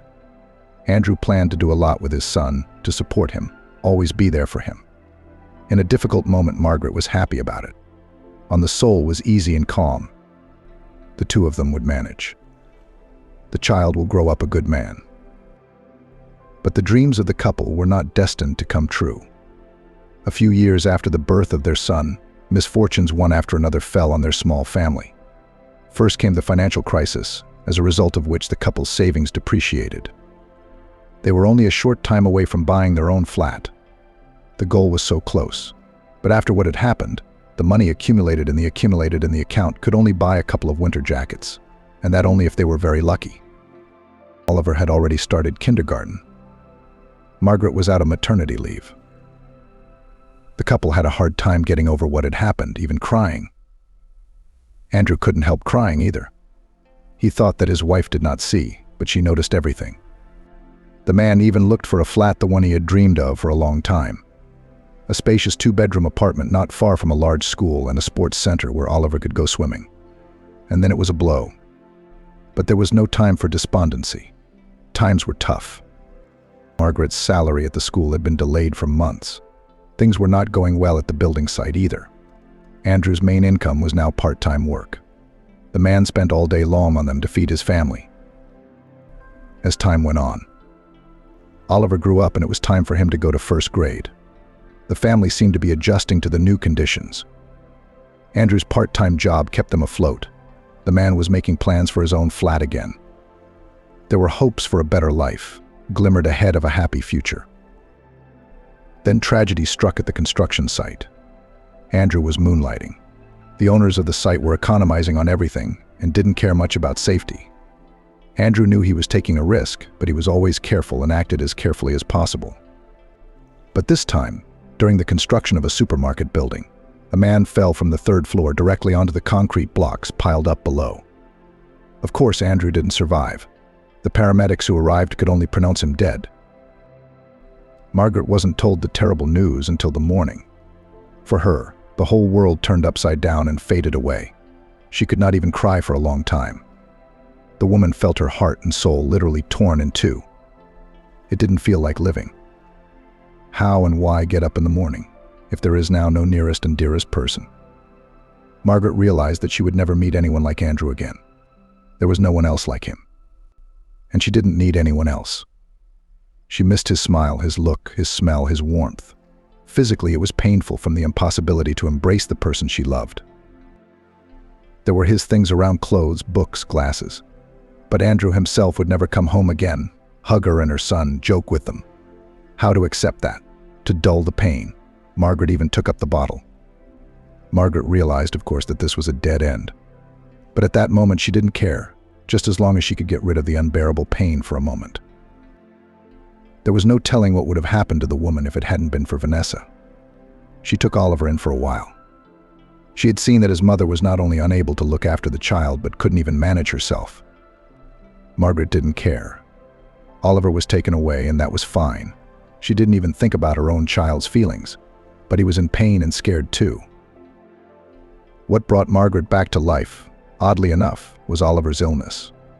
He caught pneumonia and ended up in hospital. Vanessa came to her sister in tears to tell her what had happened. She felt guilty. She had not looked after her nephew. He had a high fever and was delirious, Vanessa said. At first the doctor and I thought it was stress. His father had died and his mother was in a strange state. But then it became obvious it was more serious than that. He was in intensive care for 24 hours. He seems better now. But the doctor says it's too early to relax. Are you drinking? It's time to get my life back. Enough already, we can't bring Andrew back.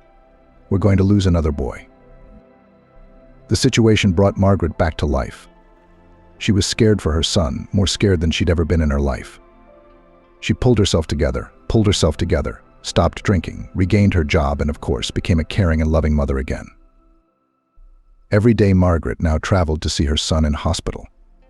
At first, she stood under the windows, and then, when Oliver was allowed to leave, she walked with him for hours in the hospital courtyard. Oliver somehow grew up at once. Trouble had turned the 7-year-old boy into a little old man with sad eyes. He was surprisingly thin, pale, and silent. Looking at her son, Margaret realized that he was under deep stress.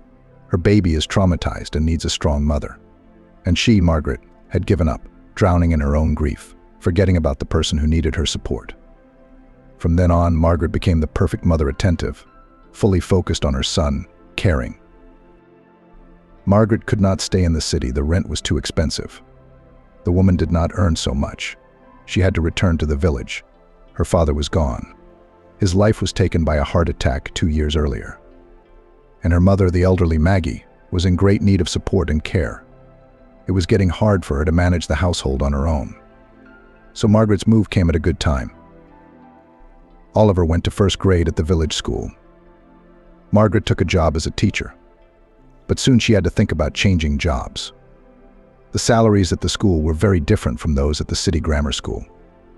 It was impossible to live on such crumbs, and Margaret had to pull the child alone to put him on his feet. A neighbor, Aunt Gray, had a good idea. Her nephew had a shop in the Central Market. He sold clothes, shoes, accessories. He needed a salesman, someone decent, someone he could trust. His nephew promised Aunt Margaret a good salary, Aunt Nura said. He also offered a percentage of the proceeds. Margaret was also quite happy with the 2x2 schedule. It was hard, of course, to part with her dream job. After all, teaching kids is Margaret's true calling. The woman knew from childhood what she wanted to be. But what can you do when times are so hard? She and Oliver need something to eat. What wouldn't you do for a child? It was with great regret that Margaret left school. She missed her pupils, her colleagues, and her school life for a long time. Her heart sank every time she saw children dressed in uniform on the street. But new realities awaited Margaret. Working in the market was not easy. Capricious customers who didn't know what they wanted. Scandalous traders, competitors, the material responsibilities, and traveling took up a lot of time and energy.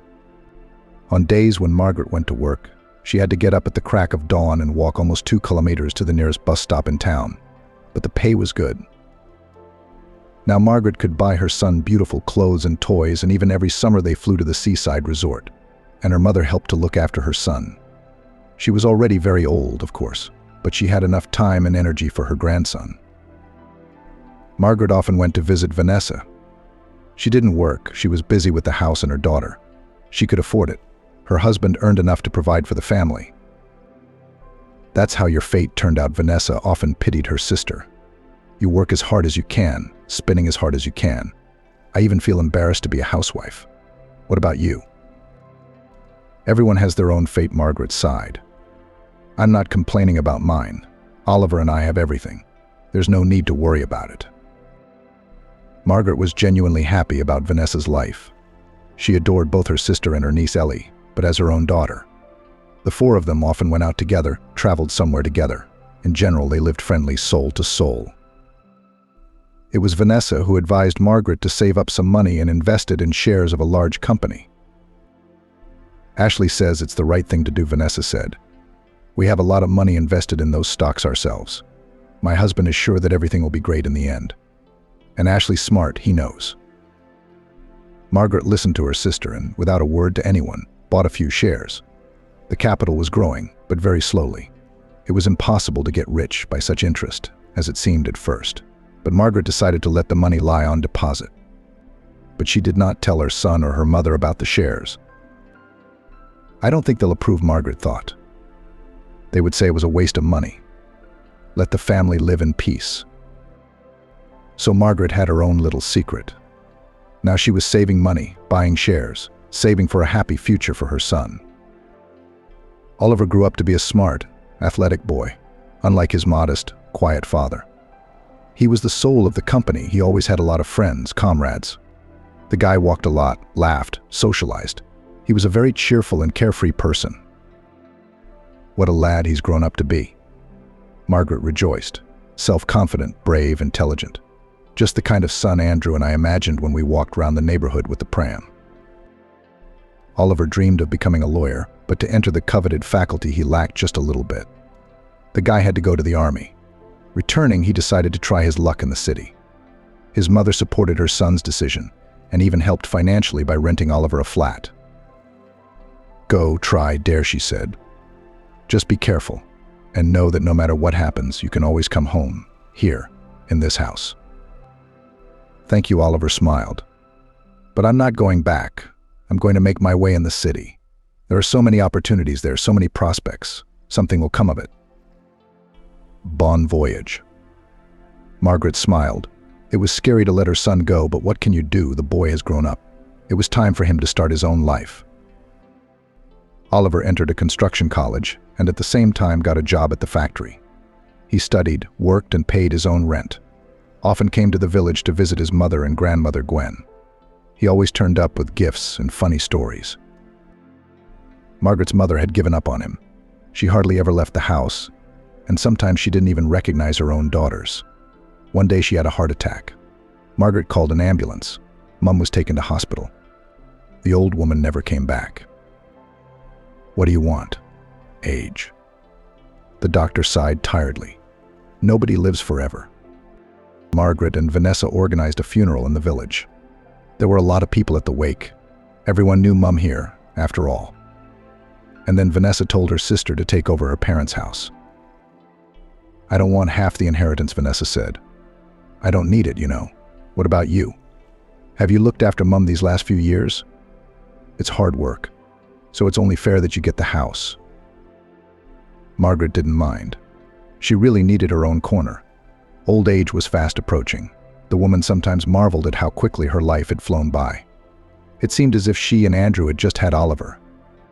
They were young, full of plans and hopes, beautiful. And now Oliver is a grown-up, independent man. Andrew is gone, and she's almost an old woman herself. What lies ahead? Margaret thought. Only retirement and a quiet, peaceful existence in a country cottage. Oliver is my only hope. He will marry, his grandchildren will be born, the little ones will come to visit their grandmother, and then there will be joy in life. By the way, Oliver is a good man, Margaret thought aloud. He hadn't given up his dream of going to law school. He got in after all. It was hard on him, working and studying, but he'll get through it. I'll be there to help and support him. Vanessa said it was time to live for yourself. You're young, you're still beautiful. Oliver's all grown up. Now you can treat yourself. You've got a good salary, you've got savings. Let's go to Italy or Greece. You've never been abroad before. We'll take a walk there, have a rest. What Greece, what Italy? Margaret smiled back. I have a grown-up son, Oliver, who is getting married soon.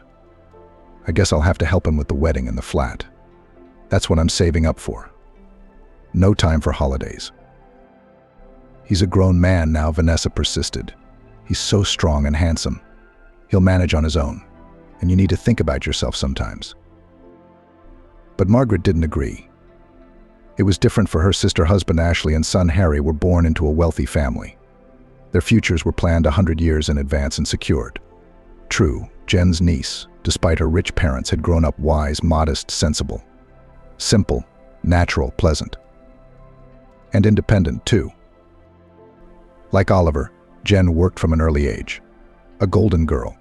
When Margaret had argued with her sister that Oliver would need her support for the foreseeable future, she'd been right. Shortly after that conversation, the son came to visit his mother for the weekend. He was somehow mysterious, not as he always was. Margaret immediately realized that something was wrong.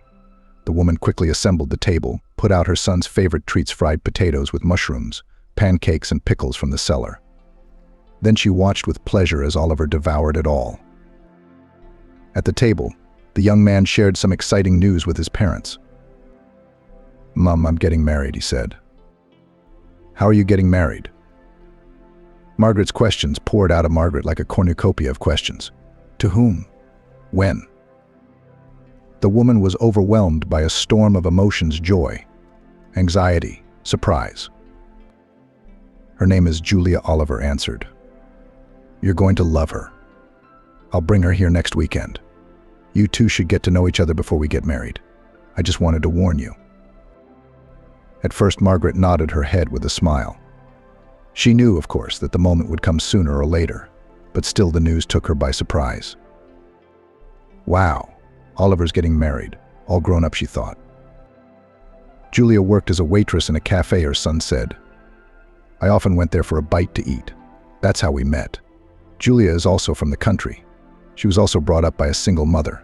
See how much we have in common. Julia came to the city to go to law school. Another coincidence. That's amazing. She dreamed of working for the law, helping out, catching criminals. And she's so fragile, so thin. What kind of policeman would she be? She failed her college exams, but she didn't want to go back home to the village. Oliver continued. What would she do there? She grew up in a small village in the middle of nowhere, in a poor family.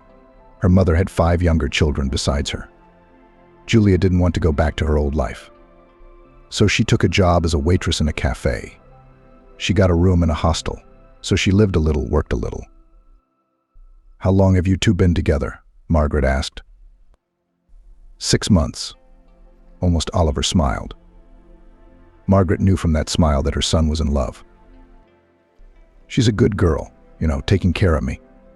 She cleans the house, she cooks. I mean, we've been living together for 4 months now, almost in my rented flat. The other day I proposed to her. So that's it, Margaret said. There's so much to prepare. To book a wedding hall, to find outfits for the bride and groom, to hire a presenter, to plan the menu, and to send out invitations. Mum, we've decided we're going to do without all that, Oliver said simply. We'll just do it quietly at the registry office, that's all. As you wish, Margaret nodded. She'd painted a picture in her head of her only son's ideal wedding a long time ago. It was a joyous celebration, with a crowd of dressed-up guests, a ringing toastmaster, a huge cake, and a table bursting with treats. Decorated with balloons and ribbons, cars, dancing. A beautiful bride and a happy groom. But if the young people decided differently, so be it. After all, it's their holiday. The following weekend, Oliver came to his mother's house with the bride. Margaret did her best to prepare a sumptuous table. She made salads and meat. The appetizers on the plates could have made a poem, Margaret thought. She was very anxious to please her future daughter-in-law, to show Julia that she was welcome in the house. The guests were carefully prepared for their arrival. They were careful not to say the wrong thing, so that Oliver would not be ashamed of his mother. Julia was a thin girl of short stature, with large dark eyes, thin eyebrows, and thick fringes. She was dressed simply but tastefully in elegant dress, low-heeled shoes. At first the guests and the hostess felt a little uneasy. Julia, looking round carefully, was silent. Apparently she was too shy to say a word. Only after a while did Margaret realize that this modesty was feigned. Julia was just looking around, choosing a tactic of behavior, drawing conclusions. The atmosphere at the table was resolved by Oliver. He joked, amused his ladies, threw up interesting topics for conversation. Oliver was always so lively, energetic, companionable. During the conversation, it turned out that Julia was really from a very poor and disadvantaged family. The girl charmed Margaret at the first meeting with her modesty. Oliver's fiancée had a very sweet smile. And how did she look at her fiancé? Her eyes shone with tenderness and love. The boy, however, answered Julia in the same way. He held her hand, now and then hugged her around the waist. There was love and harmony between them. Margaret looked at them and her heart rejoiced. Oliver and Julia were married. Margaret suggested that the young people have a celebration in a café. Not a real wedding with a host and decorated cars, but a proper celebration with their friends. She'd even put up the money for it. Margaret had savings. Over the years, the woman had managed to put aside a certain amount. Plus the shares, bought on her sister's advice, had risen in value. At first, Margaret dreamed of buying a flat in the city. But then she realized that she could live quite well in the village. It was quiet, peaceful, and close to familiar and friendly people. Margaret liked the very atmosphere that reigned in her village.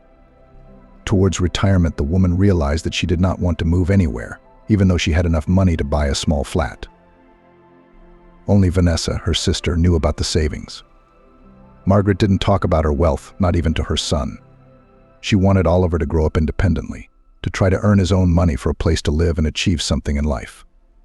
But if he failed, his mother would always help him in a difficult situation. The means are there, but only for the time being. He wasn't supposed to know about it, to make his own way. The money was in a bank account. Margaret had invested some of it in shares a few years ago on the advice of her husband and sister, and the money was now earning a good income. And for her son's wedding, Margaret had withdrawn a sum that she estimated would be enough for a sumptuous celebration. Margaret wanted to give the young couple a gift. On her son's next visit, she handed Oliver a puffy envelope. Wow, he marveled as he looked inside. What a surprise. Where did you get it? I saved up, Margaret smiled. Make a holiday of it all you want. Go to a restaurant with your friends. Don't deny yourself anything. Have fun. Thank you, Oliver smiled. We'd better save that money for the flat. Why rent? You both make enough money. And a wedding is only once in a lifetime. Well, ideally, of course. I'm having trouble with my job, Oliver admitted. It's not paying much, and it's unstable out there. I could be out of the hospital. What about Julia? Doesn't she make enough money? They don't pay a waitress $1 million. It's all right, Margaret said, patting her grown-up son on the shoulder. He's all grown up, Oliver, and he's a big man himself. And his problems are just as grown-up: financial matters, family maintenance. I feel sorry for him, of course, but we all go through it. Don't worry, Son, you'll finish your studies and find a better job. You're my good boy. You're so smart, handsome, and educated. Everywhere with open arms will be accepted with open arms. Oliver sighed heavily. I was expelled. How? Margaret gasped. Why? For truancy? Oliver said quietly. I had to work a lot, so I didn't get to class. I had a lot of absences. I thought I'd make it, but I couldn't. So I got expelled. That's all right, Margaret said, pulling herself together. Oliver needed support now. It wasn't the first or the last to recover and finish his studies. I don't want to finish my studies. Oliver snapped at her. I'm a grown man. I'm just sitting in the classroom, wiping my trousers. It's funny. You have to earn money, not suffer with nonsense. Margaret didn't argue with her son. He was not in the right state to realize anything, and then she would change his mind. Education is necessary for a young man, otherwise you can't build a career. The woman will definitely convey this to her adult and only child. Now you need to support him, calm him down, encourage him. Well, if you don't want a wedding, you can do what you like with that money, Margaret nodded to Oliver. Thank you, Mama. Oliver smiled happily. The money will be very useful to us now. I'm glad to help. You're all grown up and practical. Other people would be happy to spend money on a holiday, but you're thinking about the future. I have to. Oliver sighed. Her son left and Margaret stayed at home with a troubled heart. She was worried about Oliver. He hadn't finished his studies. He didn't have a proper job. He didn't have a place to live. Now he was getting married. If the children came, Oliver would have to work at unskilled labor from morning till night to provide for his family. This was not the future Margaret had dreamed of for her only child. He's a grown man. He'll sort it out, her sister Vanessa reassured her over the phone that evening. What are you worried about? You've done everything you had to do. It's up to him now. Shouldn't we give him money for a flat? Margaret consulted Vanessa. It'd be easier on the young people. At least they wouldn't have to pay rent. Let him pay, objected her elder sister. Don't even think of mentioning that money now. They'll sit on their necks and shrink from it. But they will try to get out of the situation. Maybe they'll succeed.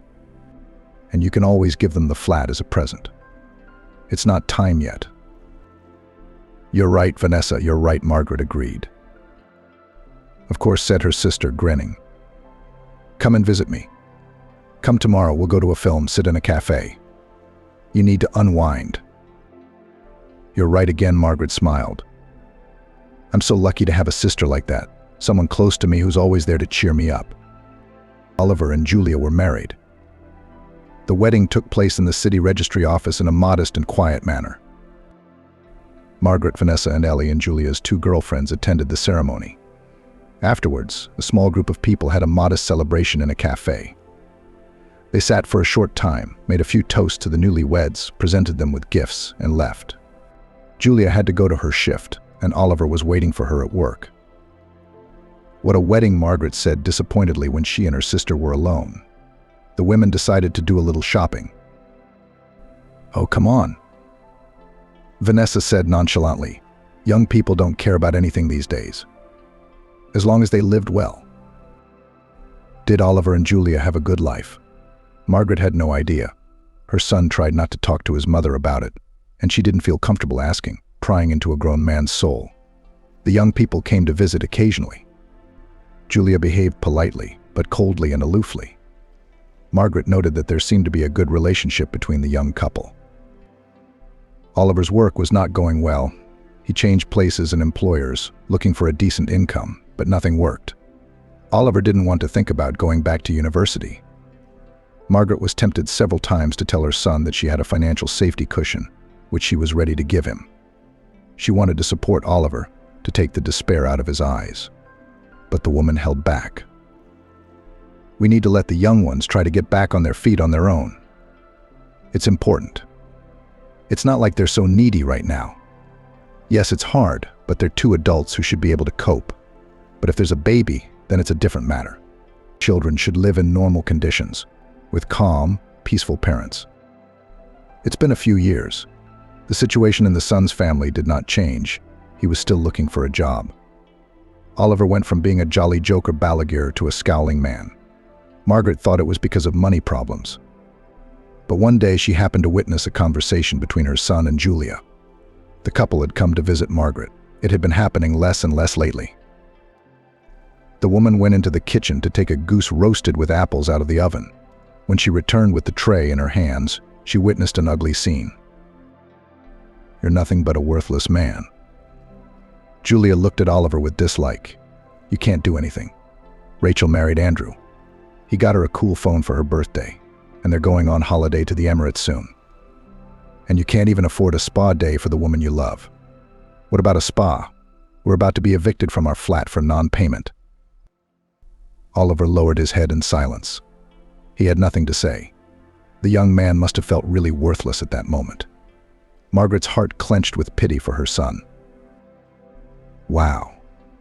Did Julia often humiliate him in this way if she couldn't help it when she visited him? And Oliver hung his head too habitually. He was not even surprised, nor did he try to defend himself. And Julia, it turned out, was a real piece of work. She pretended to be modest at first. It cost Margaret a great deal of labor to pull herself together. One must not show one's true attitude to the situation. In fact, she must pretend that she had neither seen nor heard anything. Her interference would only spoil everything. Julia will have the opportunity to call Oliver a mama's boy, and she'd have a hard time with her mother-in-law, that's for sure. No, let them sort it out themselves, they're adults. For the rest of the evening, until the young people left, Margaret kept neutral, talking on distracted subjects, smiling at both spouses, and trying not to notice the fixed sadness in her son's eyes. When the children left, it was obvious to Margaret. Oliver is madly in love with Julia.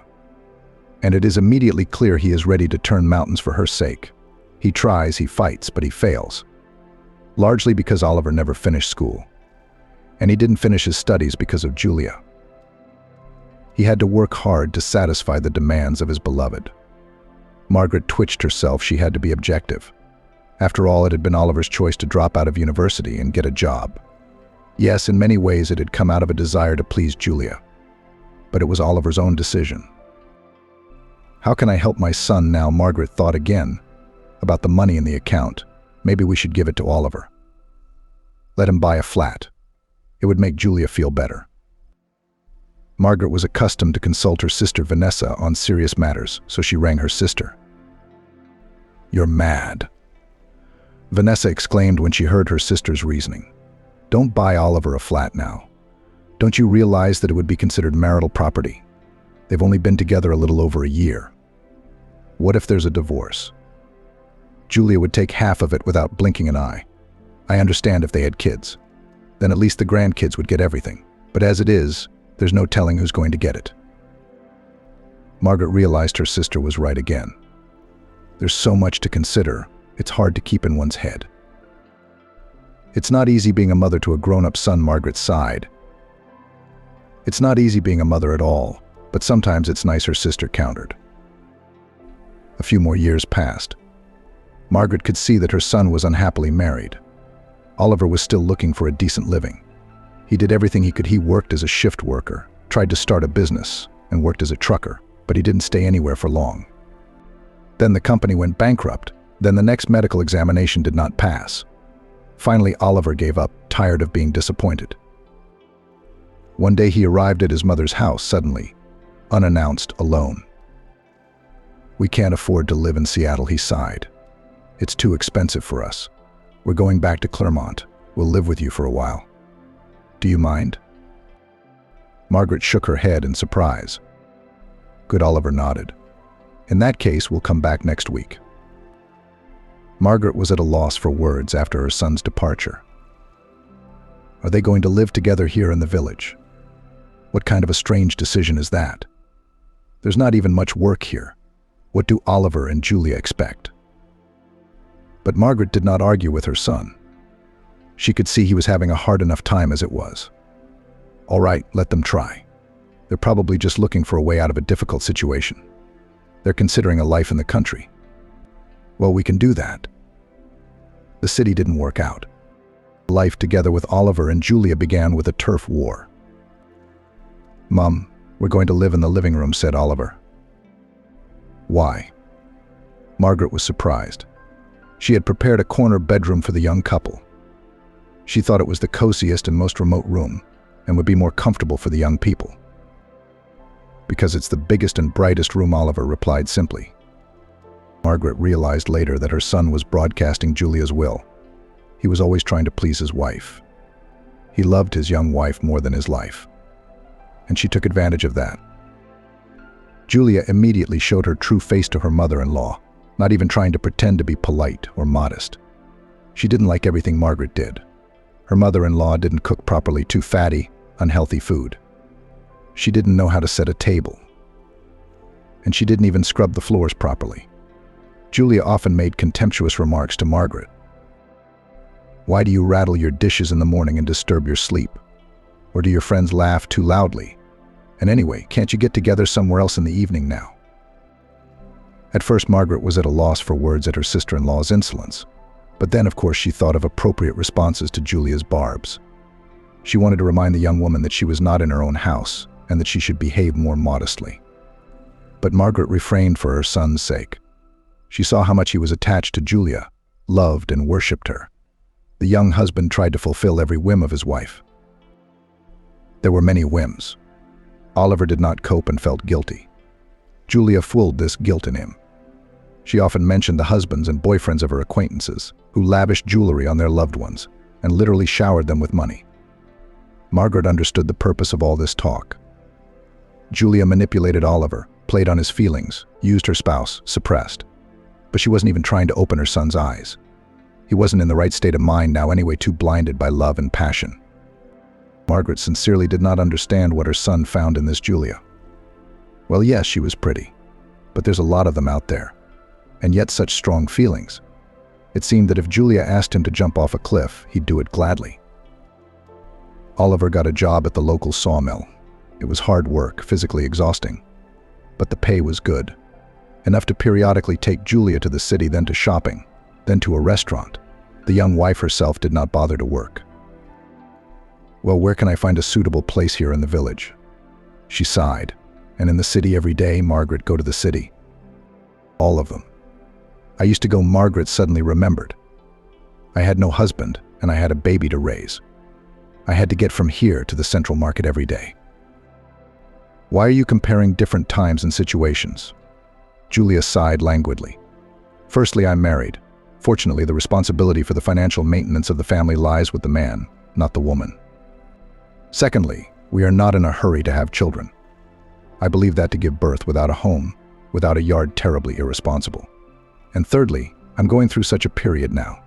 Do you think it's easy to work as a waitress on night shifts, to go out, to put up with the antics of customers? I need to recuperate, get my head round it." Margaret had a lot to say to her daughter-in-law, but she kept quiet for her son's sake. He was having a hard enough time as it was, and now he would be flitting between mother and wife, like between two fires. Margaret realized that her daughter-in-law was openly condemning her life. Julia thought it was irresponsible to have children without a home, without a yard. It's a reproach to her, isn't it? When she and Andrew had Oliver, the young family had no home of their own. That's what her daughter-in-law was implying. The longer the young people lived at Margaret's, the clearer the woman realized that Julia was manipulating Oliver, making him dance to her tune. She uses her spouse, her son, the one who is in love with the young beauty to the point of losing his mind. The wife turns the situation in her favor. Julia herself clearly does not have any tender feelings for her husband. This is evident from her irritation, from the unpleasant looks at the spouse, from the words, gestures. There's a lot of signs of that, and how only the son does not notice. So why is Julia still with Oliver? The answer is simple: who else would go to such lengths for her? Where else would she find someone so loyal and obedient? A feeling like Oliver's for Julia is rare, and the girl realizes that. She will try to squeeze the maximum out of the situation, and if there is a better option, she will easily leave Oliver. Being confident in her own attractiveness, Julia behaved rudely with her mother-in-law right in front of Oliver. She must have realized that Margaret could see right through her. It made her angry, annoyed, and frightened, apparently. And how did Julia look at her mother-in-law? She felt superfluous in her own home: the arrogant, contemptuous glance, the barbed remarks, the reproaches. In order to have less contact with her sister-in-law, Margaret herself now went to visit neighbors, and also often went to her sister Vanessa and even stayed overnight at her place. Vanessa, of course, advised her to put Julia in her place. "This is your house," her sister shook her head. "Remind her of that. Make her think about it. Tell her to separate, to look for a place to live, because she's living on her own and she's being insolent." "Well, do you want me to talk to her myself if you're uncomfortable?" No, Margaret waved her hands. "No way. Oliver is always on her side in everything. He was already having a hard enough time as it was, and he didn't want to add to it." Oliver really believed everything his wife said. Margaret tried to behave as politely as possible, kept silent in response to her daughter-in-law's barbed remarks, cleaned her plates without complaint, and put up with her reproaches. But Julia, apparently, still complained to her husband about his mother, put it in an unpleasant light. "Mum, why are you picking on her?" Sometimes the son would start a conversation. "Julia is a wonderful woman. I love her. You mustn't think of her as an enemy. Try to make it up to her." "I never quarreled with her," Margaret tried to justify herself. "I try not to talk to her at all. She turns every conversation to her own side. She makes me her number one enemy. That's what it's all about." "It's sad," Oliver shook his head. "That's what Julia says. You either blame her, ignore her, or make her work in the kitchen. You can't have it both ways. Why do you make her clean up after herself? Julia's been going through a rough patch. She needs a break." "I was just reminding her to put her plate away. No one's making her work." "I'm serving you." Oliver looked at her mother with a sad look, and Margaret realized it was useless. He wouldn't believe that his wonderful Julia was systematically turning her husband and mother-in-law's life into a nightmare. Maybe it will come to Oliver at some point, but certainly not now. Julia masterfully pitted Oliver against his own mother, the person who sheltered the couple in her home, gave them shelter, who essentially feeds them. Oliver earned a pittance at the sawmill, and the lion's share of his salary went to pay off his loans. In the city, the couple had accumulated loans, for which they now had to pay. It was hurtful and painful. Margaret saw no way out of the situation. She could only hope that sooner or later Oliver would see the light. Sometimes she wanted to throw the insolent youth out of the house, but that would mean losing her son forever. Julia had a way of turning Oliver against his mother over nothing. And if she threw them out of the house at a difficult moment, there'd be drama to be played out. Shakespeare would be jealous. And the house, to be fair, it was Oliver's. When Margaret's mother died, she suddenly realized that these things usually happen suddenly. Yes, Mum had been ill, in need of help, but there was nothing to suggest that she'd passed away suddenly. Margaret thought about it a lot. After all, she might one day be gone just as suddenly. And then what would happen to Oliver? The inheritance, waiting 6 months. What if there's another bidder for the house? Unexpected heirs. My father had a complicated relationship with his relatives. Anything's possible. To protect Oliver, Margaret, who was the only owner of the house at the time, wrote a gift deed to her son. And that was it. Her soul was at rest. Margaret was used to living for her only child. She did everything for him. The house was now officially Oliver's. And his son knew it. The truth was, Oliver didn't think he'd need the inheritance. He planned to settle down in the city, buy a nice flat. What was he going to do with a country house? Who knew it would turn out like this? Margaret decided to be patient. It cost her a lot of effort to hold on and not to take it out on Julia. And it was not a healthy life for her. But for the sake of her son, she could bear it. As long as Oliver was happy. If it hadn't been for Vanessa and her sensible advice, Margaret would have spent all her savings on a flat in the city for young people. But her sister had been right. The woman realized that now more than ever. Julia doesn't love Oliver. That much is obvious. She's using him. And if Oliver buys a flat that would be considered jointly acquired property, the young wife will immediately demand a divorce. She'll legally take half of it with her into her new life. And that's a lot of good money. No. She won't, Julia. Oliver can't go on blinded by this strange love forever. He'll see the light one day. That's when he'll need a flat in the city for his new life. It's just a pity Oliver can't be kicked out of the house. Margaret had to endure the antics and unjust reproaches of her daughter-in-law. There was no end to it. But the woman realized that now she was unable to change anything. Vanessa, seeing her sister's distress, suggested that they go on holiday together. Why, to get away? She urged Margaret over the phone. "We'll sunbathe on the sea, we'll swim, we'll go on excursions. It'll be great, agree." Margaret eventually gave in. She really needed a break from everything that was going on at home. Let the young people live in the village house by themselves. Julia would have to cook and clean. They're so spoiled they won't even wash a plate. She sits at home all day watching soap operas on her phone.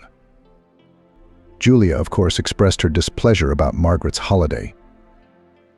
There's no money in the family. And some people go to resorts, she replied to Oliver's remark that his salary had been cut again. But then even the man who had angelic patience and was in love with his wife couldn't stand it. "Julia, what do you care? Mum earned it, she's entitled to it." "Yes, and what about my holiday? We've never been anywhere with you before. And we'll earn it, I promise." Margaret disappeared into her room without saying anything. She had no time to get into an argument with her sister-in-law. Things wouldn't pack themselves. It had been a marvelous trip. Margaret and Vanessa rented a cottage in a small village on the Black Sea. The sisters walked a lot, swam in the warm waves, sunbathed, went on a variety of excursions. Margaret once took a risk and realized an old dream, took a ride on a jet ski with a young and reckless driver. Splashing in the face, dizzying speed, endless sea surface. Margaret had never had so much fun and fear at the same time. What about the sea? Excursions. The sisters even went to discos at night and danced like in their youth. Don't despair. Thank you, Vanessa, for pulling me out. Margaret was genuinely pleased. It felt like 10 years younger. By the way, that's exactly what it looks like, Vanessa smiled. You look better, more rested. You look wonderful. And so it was. For the first time in years, Margaret liked herself. She looked fresher in the mirror, and most importantly, there was a sparkle in her eyes and life and energy in her face. Margaret felt that she had left behind all her problems, her capricious, demanding daughter-in-law, her unsettled son, her endless quarrels in the kitchen. There was a powerful reset. The woman felt strong, beautiful, and energetic. The world seemed bright and friendly. Only good things were thought of. One day the sisters stayed up late, admiring unusually large stars and bright yellow moon, which left a clear path on the sea surface. "It was beautiful," Margaret said. "It sure is." Vanessa agreed. "It's a pity we have to go back tomorrow. I can't believe it. I like it so much here, another life, another world. And there it's all the same again. They're chasing them away." Vanessa couldn't take it anymore. "They're sitting on your neck and being rude. When she waits for me, I'll come to you and put things in order." "Don't," Margaret protested. "It would make things worse." "It won't make things worse," Vanessa grumbled. "It can't get any worse than this." "Good evening, fair ladies." A low, pleasant voice came from somewhere behind them. Both women flinched in surprise and turned round. In front of them stood a man, slim, trim, with elegant gray hair on his temples. He smiled charmingly and very friendly. He was wearing jeans rolled up to his knees and a loose black t-shirt. In all this, the stranger looked very stylish and attractive. "Hello to you, too," Vanessa answered for the two of them. "It's a lovely evening, isn't it?" The man kept coming closer and closer. Margaret couldn't take her eyes off his smile. It made the stranger's face glow from within. The man introduced himself as Harry, said he had just arrived here today and checked into a room on the first floor of the café. The sisters were just there tonight having dinner at the place, drinking wine, eating kebab, enjoying live music. Harry immediately noticed two beautiful single ladies at the table and purposely followed them to the shore. "I'm sorry if I startled you," he said. "And don't think I'm a frivolous adventurer. It's just that you both have such kind smiles. I wanted to get to know you better. I'm here all by myself. I'd like to find some company for walking and socializing if you don't mind." "There's a problem with that," Vanessa shrugged her shoulders guiltily. "We're leaving tomorrow at lunchtime, the plane." "That's a shame. The smile slipped off Harry's face for a moment. Margaret, too, was sorry that they wouldn't get to know the man better. Surely it would have been even more fun and interesting for the three of them to spend the holiday together. There was something about Harry, something special. Margaret wanted to be near him, to look into his eyes, to admire the man's smile, to listen to him. Strange. The woman didn't remember anything like that happening to her in the last 30 years. And had it ever happened in her life at all? Well, if that's the case, we have one night left. Harry smiled again. Let's make it fun, something to remember. I come here a lot. I'll show you such places. I'll show you places like this. Are you coming with me? Margaret was ready to say yes immediately. But Vanessa, cautious Vanessa, unlike her sister, did not lose her head around the charming stranger. We're kind of seeing you for the first time, she said with an embarrassed smile. I do not want to offend you, but still. Harry slapped himself on the forehead. Of course, of course. There are all sorts of freaks and criminals out there now. Of course you're afraid I'm like that, aren't you? Let's just walk along the seafront then. There are lots of people here. I don't want to leave you. We can do that, Vanessa said cheerfully. Margaret could see that her sister was glad that Harry wasn't offended. It was a wonderful walk. The sisters and their new acquaintance chatted and laughed non-stop. It turned out that Harry lives in New York. He has his own business there, a chain of shops in California. He is often there on business, meeting with winemakers, signing contracts, making purchases, in general, developing the business. Harry also told about his personal life simply, without secrecy. He acted as if he had known Vanessa and Margaret for 100 years. I was widowed early, he said. My daughter was only 9 at the time. I never remarried because my daughter didn't want a stepmother in the house. And the word of an only child has always been law to Harry. You and Margaret are alike in that, Vanessa said. She lives only with her son too, and she puts up with a lot for his sake, allows him everything. Yes, Harry looked at Margaret with interest and met her eyes. The woman's eyes flashed like they had when she was young. She even felt hot. That's a waste, Harry continued. Years later, I realized it wasn't right. My daughter grew up to be a spoilt brat, but she's doing well now. She's found a husband who tolerates her whims as well as I do, and they live peacefully. Abroad, unfortunately. They've gone to a warm place. So I'm all alone. I have a job, friends. But still, after my daughter's departure, the house and my soul feel empty. The Trinity partied till the morning. It felt like they were back in their youth. Harry was clearly sympathetic to Margaret. He tried to make her like him. From time to time he took her hand as if by accident. And once he gave her a gentle, brief hug around the waist. But Margaret wanted that moment to last forever.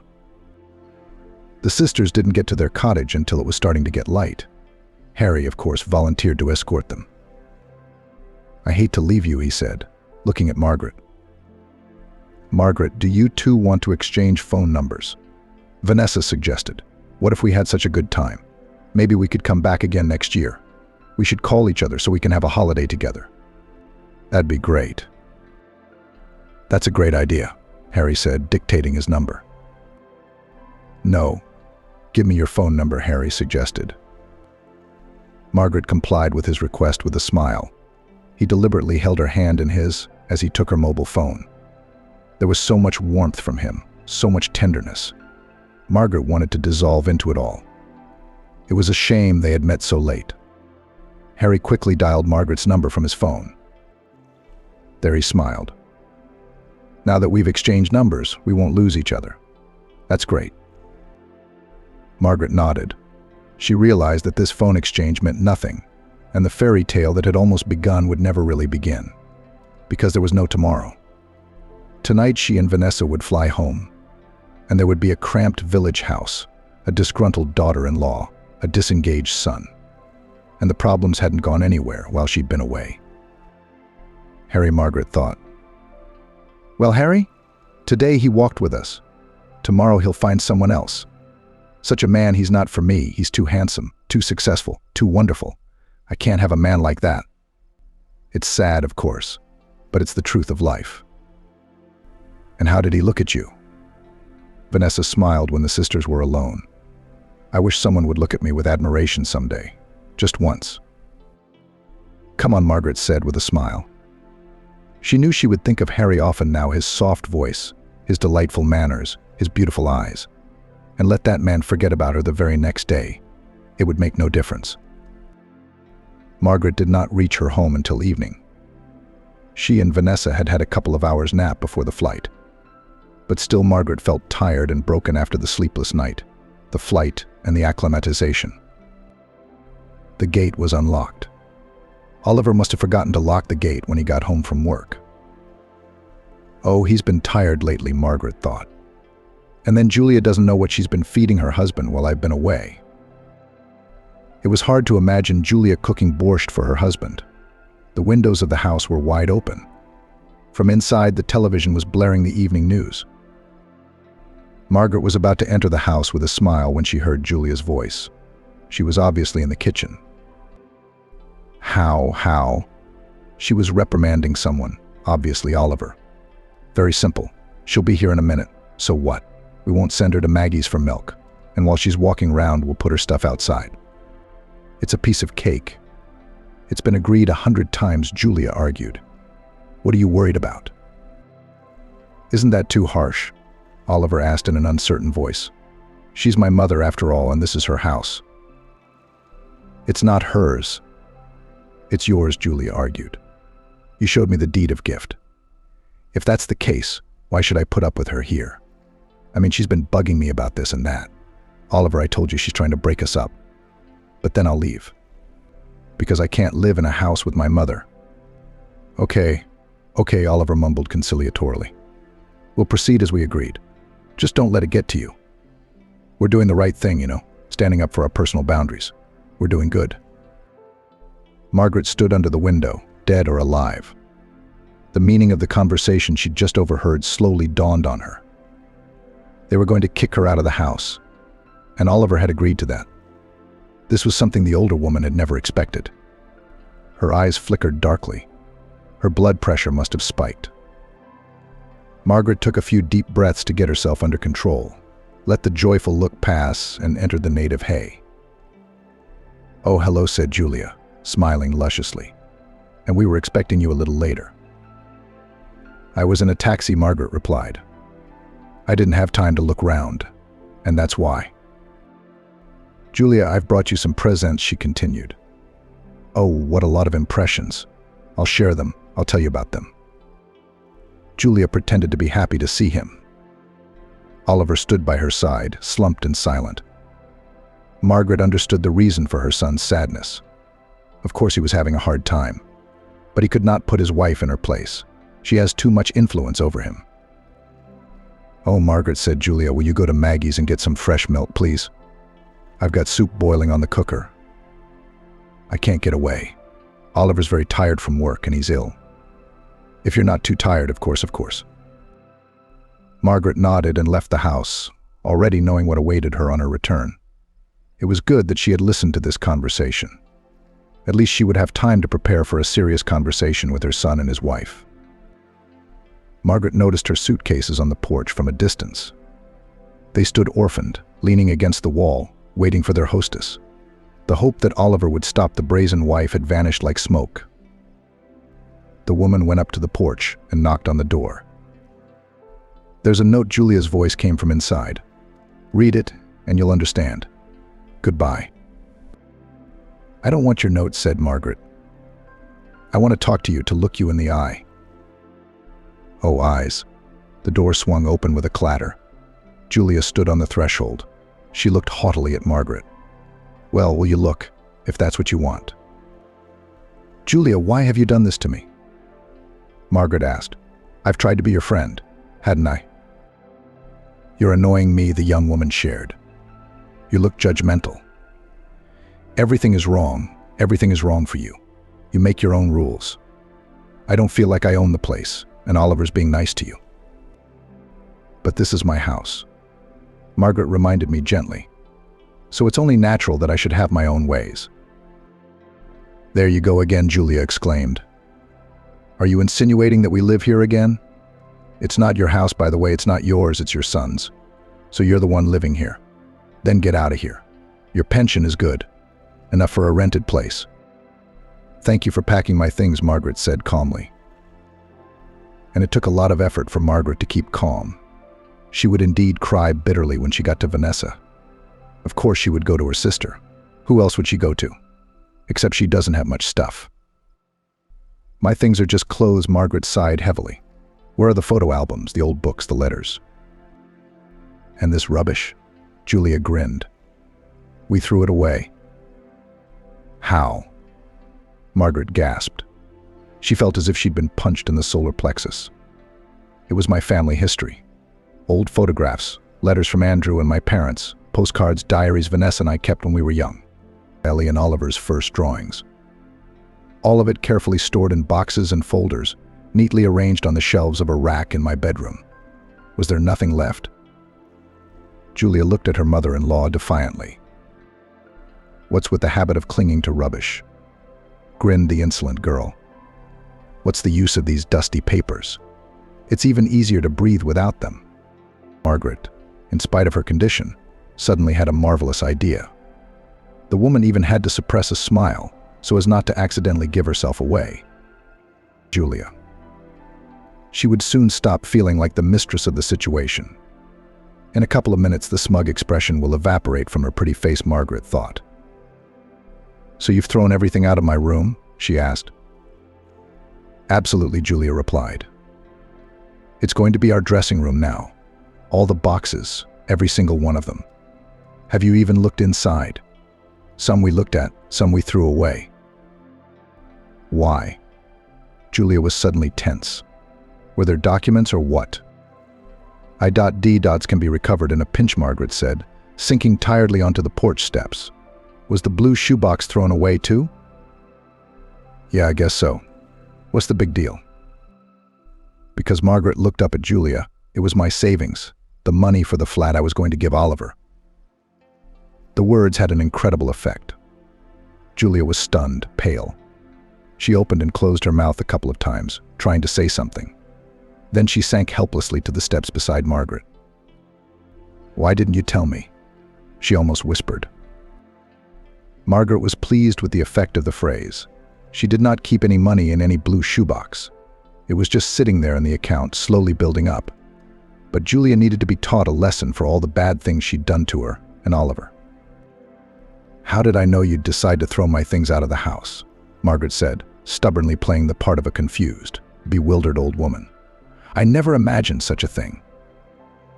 Julia shook her head as if she had woken from a dream. Her eyes lit up with eagerness for action.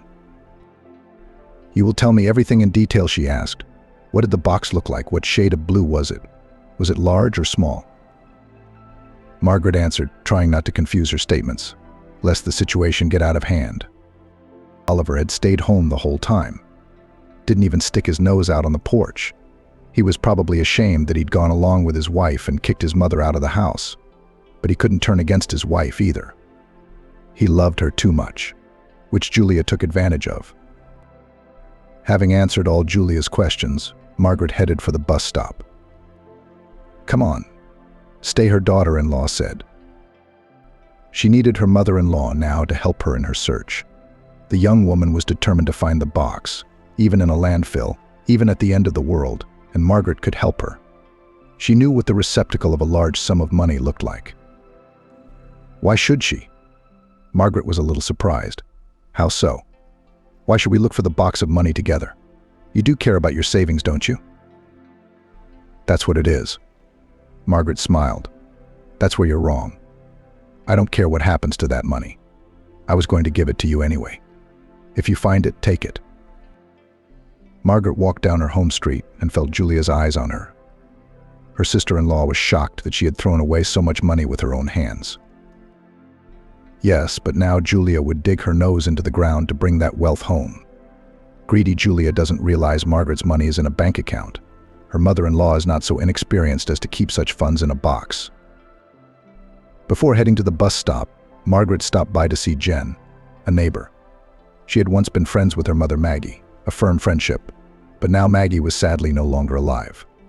Margaret still had a good relationship with Jen, though. She needed someone in the village, someone to tell her what was going on, to keep an eye on Julia. And Jen was the perfect person to be that informant. The woman had been exasperated at first, listening to Margaret's story. She couldn't understand how it was possible to do that to a man who let his daughter-in-law and son into the house when they were in a difficult situation. And then, having learnt the full story, Jen laughed loudly and merrily. "Oh, Aunt Margaret, you've got to be kidding. You should have rubbed her nose in it like that. You've got that right, haven't you?" "I'd like to know how they're doing," Margaret smiled. "How are they living? How's the search going? Something tells me this story will open Oliver's eyes to his wife." "That's too bad," Jan shook her head. "I didn't think he'd be so weak-willed." "Love is evil," Margaret sighed. Jen had hit a sore spot in her heart. "Of course I've been looking after them, and I've kept my son involved. Do you know how quick he is? Peckinpah." Jen's son had just turned 14.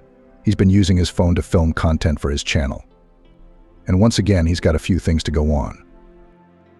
When Margaret was done with her chores, she went to see her sister Vanessa. She would not abandon her, would listen to her, support her, pity her. It was good to have such a person. A fortnight had passed since the evening of Margaret's return from the resort.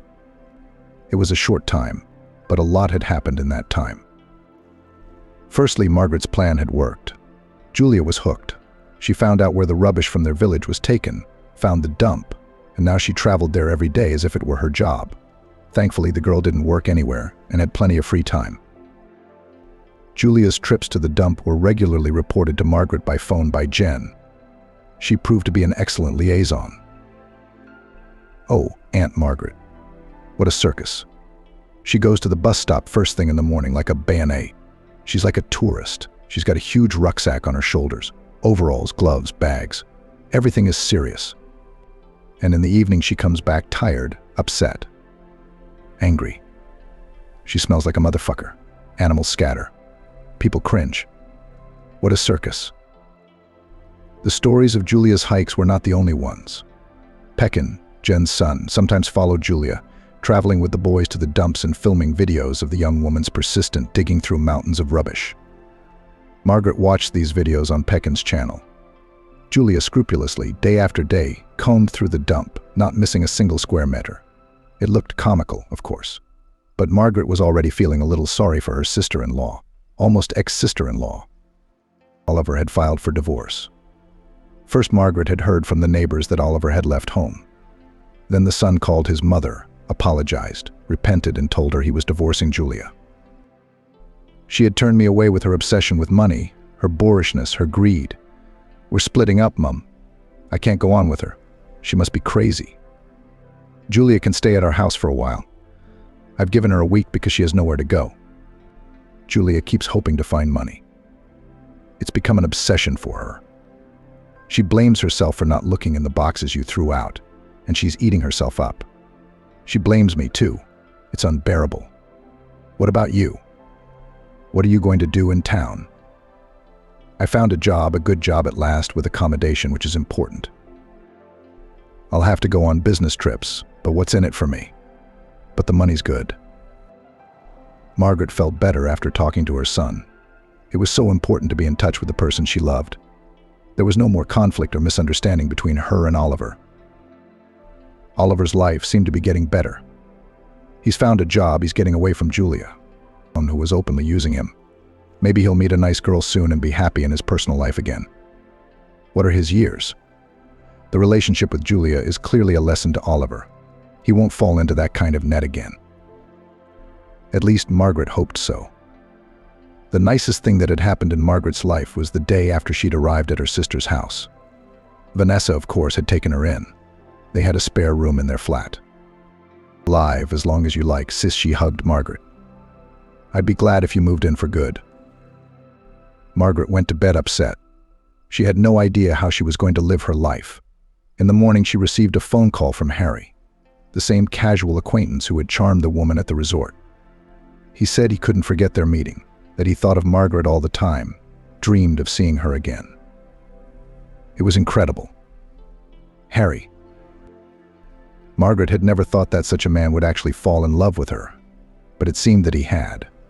Harry called and wrote often. They chatted a lot, and gradually, somehow, they became closer to each other.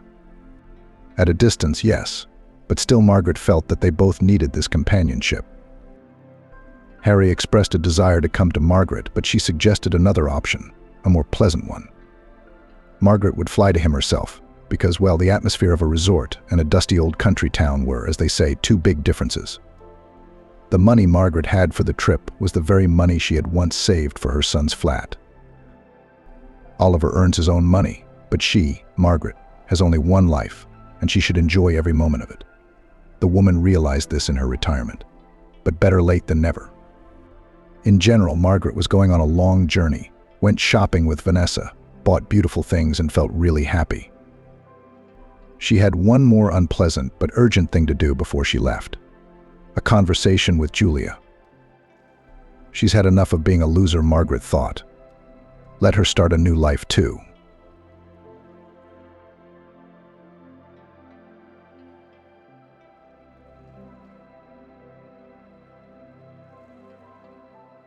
Oliver hated being called a bum, a beggar, or a tramp. He preferred the socially neutral term free artist. He had felt that way long before he had been on the street. What was he, really, a bum? It was just that living within four walls was weighing him down. Besides, he really was an artist.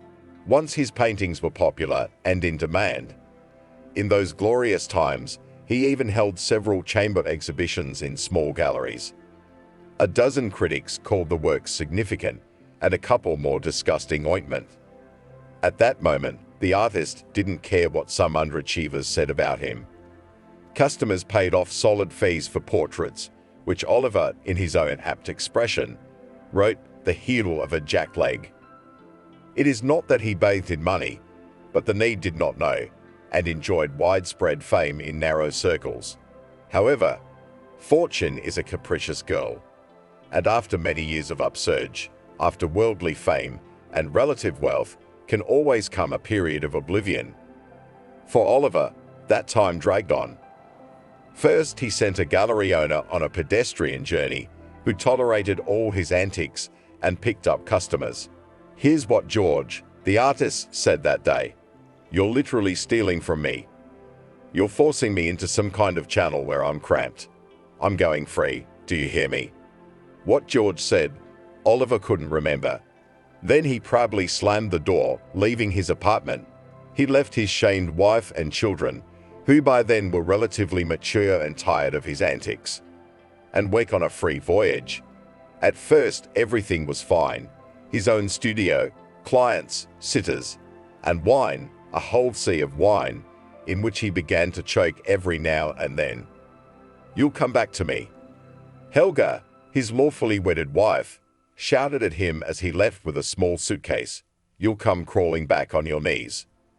"I will," Oliver replied with a smile. "That's what you were before me, huh? Just a little shop girl. And now, an artist's wife. Sounds proud, doesn't it?"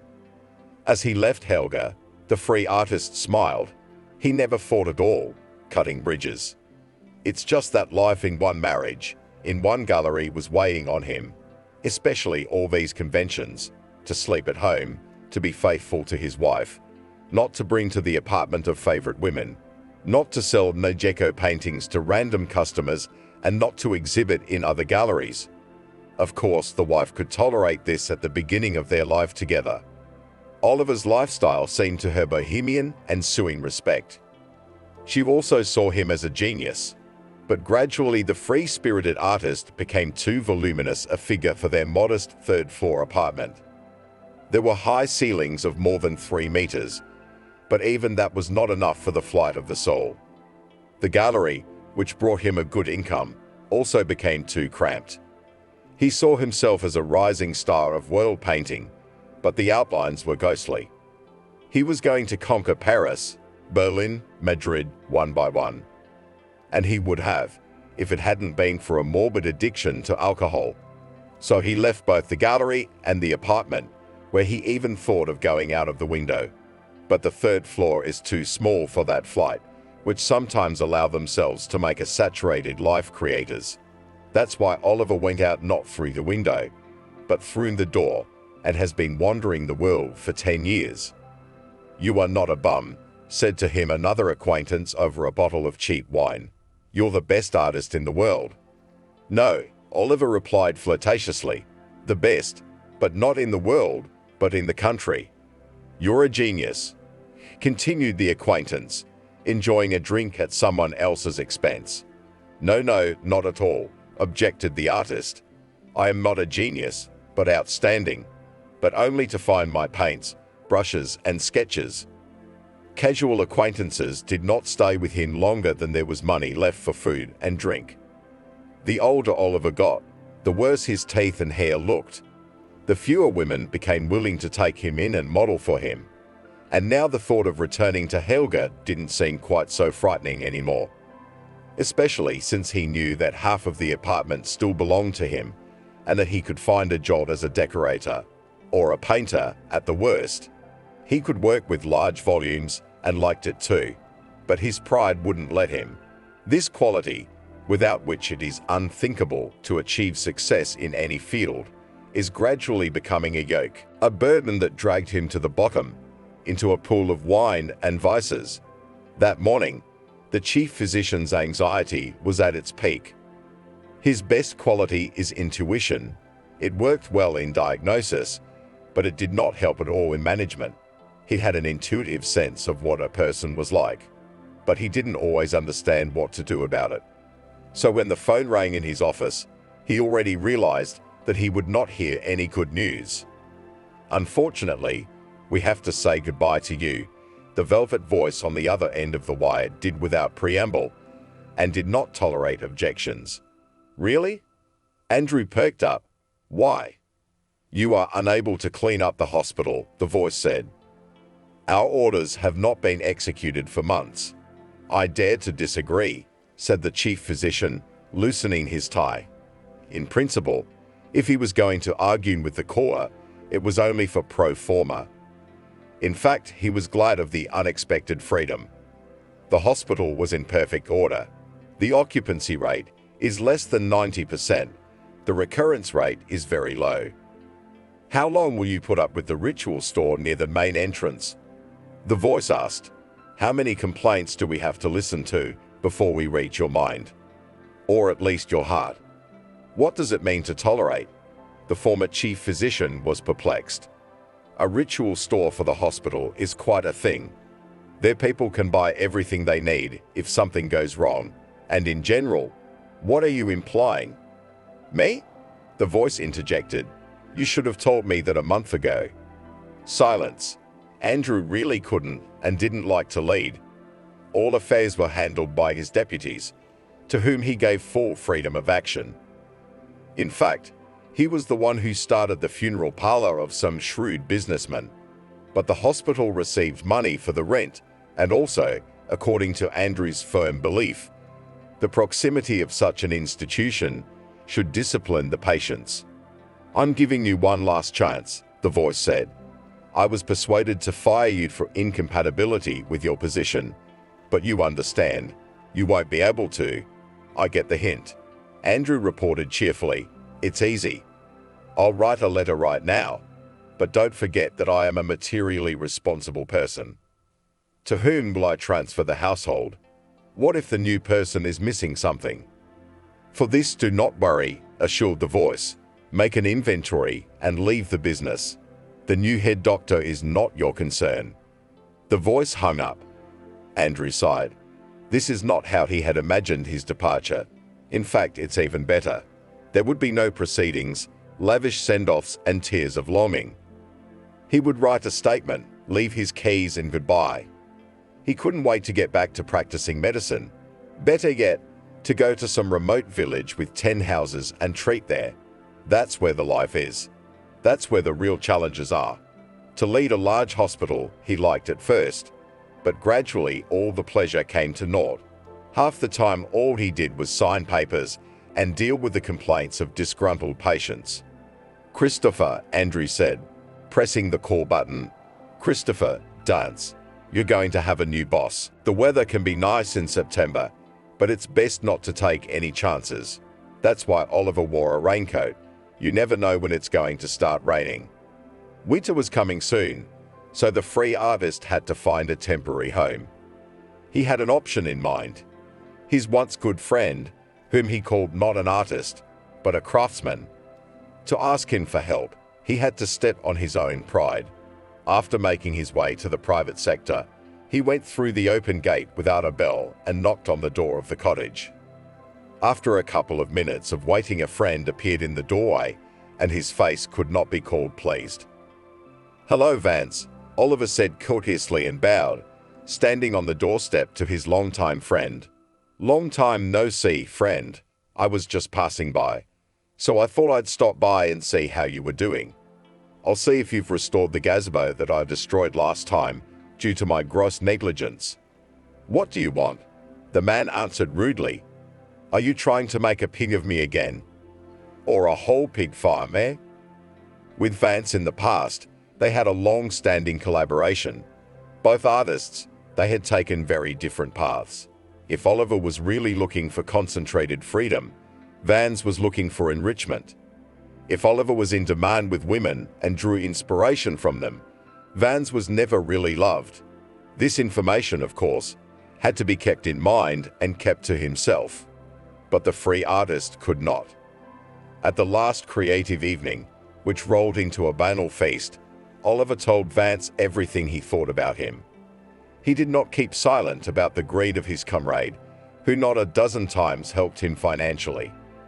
And lastly, he burned the carved arbor, admiring the flames of his favorite element. It was about 6 months ago, and since then the entrance to the hospitable house of the old comrade was closed. "I should like to spend the night," Oliver asked, as if nothing had happened. "To go to your bathhouse. I'd like to make pies on your charming stove. By the way, did you put the tandoor together like you dreamed?" "That's a wrap," Vance replied, not leaving the doorway. Oliver was looking for a way to get ahead, to sit on the living room couch, and then God himself wouldn't be able to kick him out. "Why don't you put my youngest daughter in the bed? To keep your old bones warm?" Considering the age of the artists, and each of them is close to the 6'10", the proposal did not seem so vulgar, and the daughter is long since matured and overripe.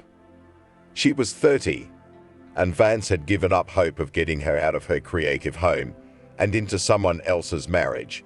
"I'm sorry, friend," Oliver said. "I overreacted that time. I was wrong, I was rude, I was unfriendly. I let down a man I should have been proud to know, and I. The artist rolled his eyes and raised the elbow of his hand to his face, depicting sincere remorse. "Really?" Vance marveled, shifting to a whisper. "Only that time? Or do you only think of my friendship when you need a place to sleep and a drink?" "Well, and all the times before that," agreed the free artist. "Yes, you're right. I don't know how to value either friendship or love. I've betrayed 100 times the people I should have held on to. There must be a flaw in my soul, somewhere in my heart, a little demon that's undermining me from the inside." My God, what a speech. Vance admired him insincerely and splashed his hands. "But I've lost count of the number of times you've said something like that. 10? 20? It's about time you thought of something else." "Vance, you have to understand," Oliver pleaded. "Winter is coming, and I have nowhere to go. So you want to stay with me again until spring? Is that why you've come all this way, clopping around in your worn-out boots?" "Of course," Oliver rejoiced. He took the rough tone as an unspoken agreement. "We'll have a great time. I'll write a dozen pieces for you. You can sell them and make good money. My name is still remembered and my paintings are waiting, right?" Of course, Oliver was being dishonest. He'd started several mediums in his friend's studio at his own request, but he'd never finished a single one. And given his specific technique, it was unlikely that anyone had managed to complete the projects. Besides, Oliver flatly refused to paint exactly what the master of the house demanded, and the resulting smudge would hardly sell for good money, if at all. "Don't spoil my canvases and paints." Vance was indignant. He was ready to forgive his comrade once again, but the mention of unfulfilled orders was the last straw. He was the one who had to work day and night in the workshop to meet the deadline. He was such an overly obliging man. For the love of God, please don't touch the brushes in my house. So you're letting me in? Oliver asked with a smile. He interpreted Vance's mood in his own way. I could tell you a lot of things, you know, but you're better with your tongue. I could never do that. So just, no, the former comrade said and slammed the door loudly in Oliver's face. This world had never been so cruel to a freelance artist. If even his best friend left him alone on the cold streets, who could he rely on? Of course he was unfair to Vance. Too often, he called him a lowlife, a talentless person, an imitator, an opportunist, a canvasser, mocked his commissioned canvases, laughed at the way Vance himself makes frames with a mitra saw and thus extracts an extra penny from the order, emptied his home bar with such speed that the owner had to hide wine and cognac in hiding places on the plot. But Vance Evan nodded with restraint, though his medical sense told him that he would not like this big official's offer. Since he had poured a bucket of flattery on him, he was about to be asked to do something that he wouldn't do in his right mind. Which, in principle, you could refuse, but I don't think you came all this way just to give me a favorable review, Evan said. Though I do appreciate being seen and recognized for my efforts. Right? Jack smiled. What if I told you that a small but very affluent town needed a chief physician? A well-known cardiac hospital. Evan immediately grew sad. There were many hospitals on the map of his vast homeland. Where things were going well, chief physicians could lead for decades, and where there were problems, the chiefs changed periodically. And where there hadn't been a real owner for a long time, it was hard to build a system from scratch. What city? Evan asked, even though he already knew what we were talking about. The city you know best, Jack smiled. The city that gave us such a promising and brilliant doctor. No, Evan cut him off. I'm definitely not going there. The smile never left Jack's face. An experienced official, he knew which strings to pull, which keys to press to get the right tune. And if the doctor couldn't be bribed with flattery, he had to use the heavy artillery. It's something he knew and loved. Rumor has it, the official yawned, that you can't find texture for your work. Work? Evan was surprised. Well, with good results. Jack stretched out, with the right persistence. Damn it, nothing is impossible in this world, my dear colleague. In two, Evan repeated in a tone that brooked no objection, and I'll be challenged by someone who actually knows medicine, not a pretender. 2 years. The official savored these words like an expensive wine. Will you really have time, my dear colleague? And will I have time to convince everyone? I'll work nights. In that case, Jack's smile became even wider, which seemed contrary to anatomy. In that case, we need to discuss the details and choose a date on which you're ready to begin your duties. I'll turn in my files and get to work. Friday at the latest. The official stood up, adjusting his jacket. Evan hated healthcare workers who favored formal dress. He himself always wore what he was comfortable in. That's what you can do to help a patient in a jacket and white shirt. One last thing, muttered the official. Start working at the hospital by looking for new deputies. The ones we have are no good, if you say so. After his conversation with Jack, Evan felt as if he'd done something immoral. Should he have accepted a transfer to another hospital, even if it was as chief of medicine? He cherished the hope that as soon as he became a candidate of medical sciences, he would immediately break into the vertical of medical power and bring order there, so that hospitals and polyclinics would receive not only criticism, but also equipment and medicines. Still, the feeling was sickening. Why had he said he was coming to the new place on Friday? What was the rush? It was already Wednesday. Evan went to the smoking room he'd been avoiding for a year and a half. And there he met the man whose help he needed right now. Give him a smoke, he asked Carlo, his friend and longtime colleague. You quit, the doctor replied, taking a cigarette out of the pack. Yes, Evan agreed, lighting up, and picked it up again. I'm transferred. Tomorrow is the last day. Will now be the head doctor. I heard that, Carlo smiled. Rumors have been going around the hospital for a week. Congratulations. The smoke burned his lungs. Why is he the last to hear the news? When the big official from the Ministry of Health had announced his arrival, he had already suspected the possibility of a promotion, but he wasn't sure. Carlo could have at least hinted at it. I'm not happy about it. I've always dreamed of being a chief physician, but not in this hospital. Any reason? Carlo asked. Yes, there are. Deeply personal. Is it a lot of work? No, Evan shook his head. There's a patient there, you know. One I don't want to cross paths with. Patient? Carlo was surprised. Where are you and where are the patients, Evan? Are you going to celebrate the promotion or not? Only in a small circle. A very small circle. Cars were passing by, but they didn't care about a homeless man about to throw himself off a bridge. No one even slowed down to shout encouragement. After the foot got stiff, the free artist put it on the ground. Now they had to wait for the tram to pass. In half an hour, only one patrol car had stopped near Oliver. The bridge, spanning high over the river, was the main attraction of the area. The water gave Oliver inspiration, and he had once painted a series of landscapes depicting the enchanting place. Come on, jump. Thomas demanded it. Jump. The whole town will breathe a sigh of relief. I'll keep going. The police inspector, if he followed all the instructions, was supposed to stall and dissuade suicides from jumping into the abyss, and also to furtively call a psychologist, so as not to provoke the person to take decisive action. But Thomas had deviated from the instructions by 180 degrees. He was fed up with the antics of Oliver, who thought he was a brilliant artist. Why didn't you leave? He asked. I didn't have time, the artist replied. Then fly away. How long am I going to stand here and cheer you up? At this time of year, the vagrant usually left the city and went to winter in warmer places. And there he'd piss off the local police with his inability to live in society.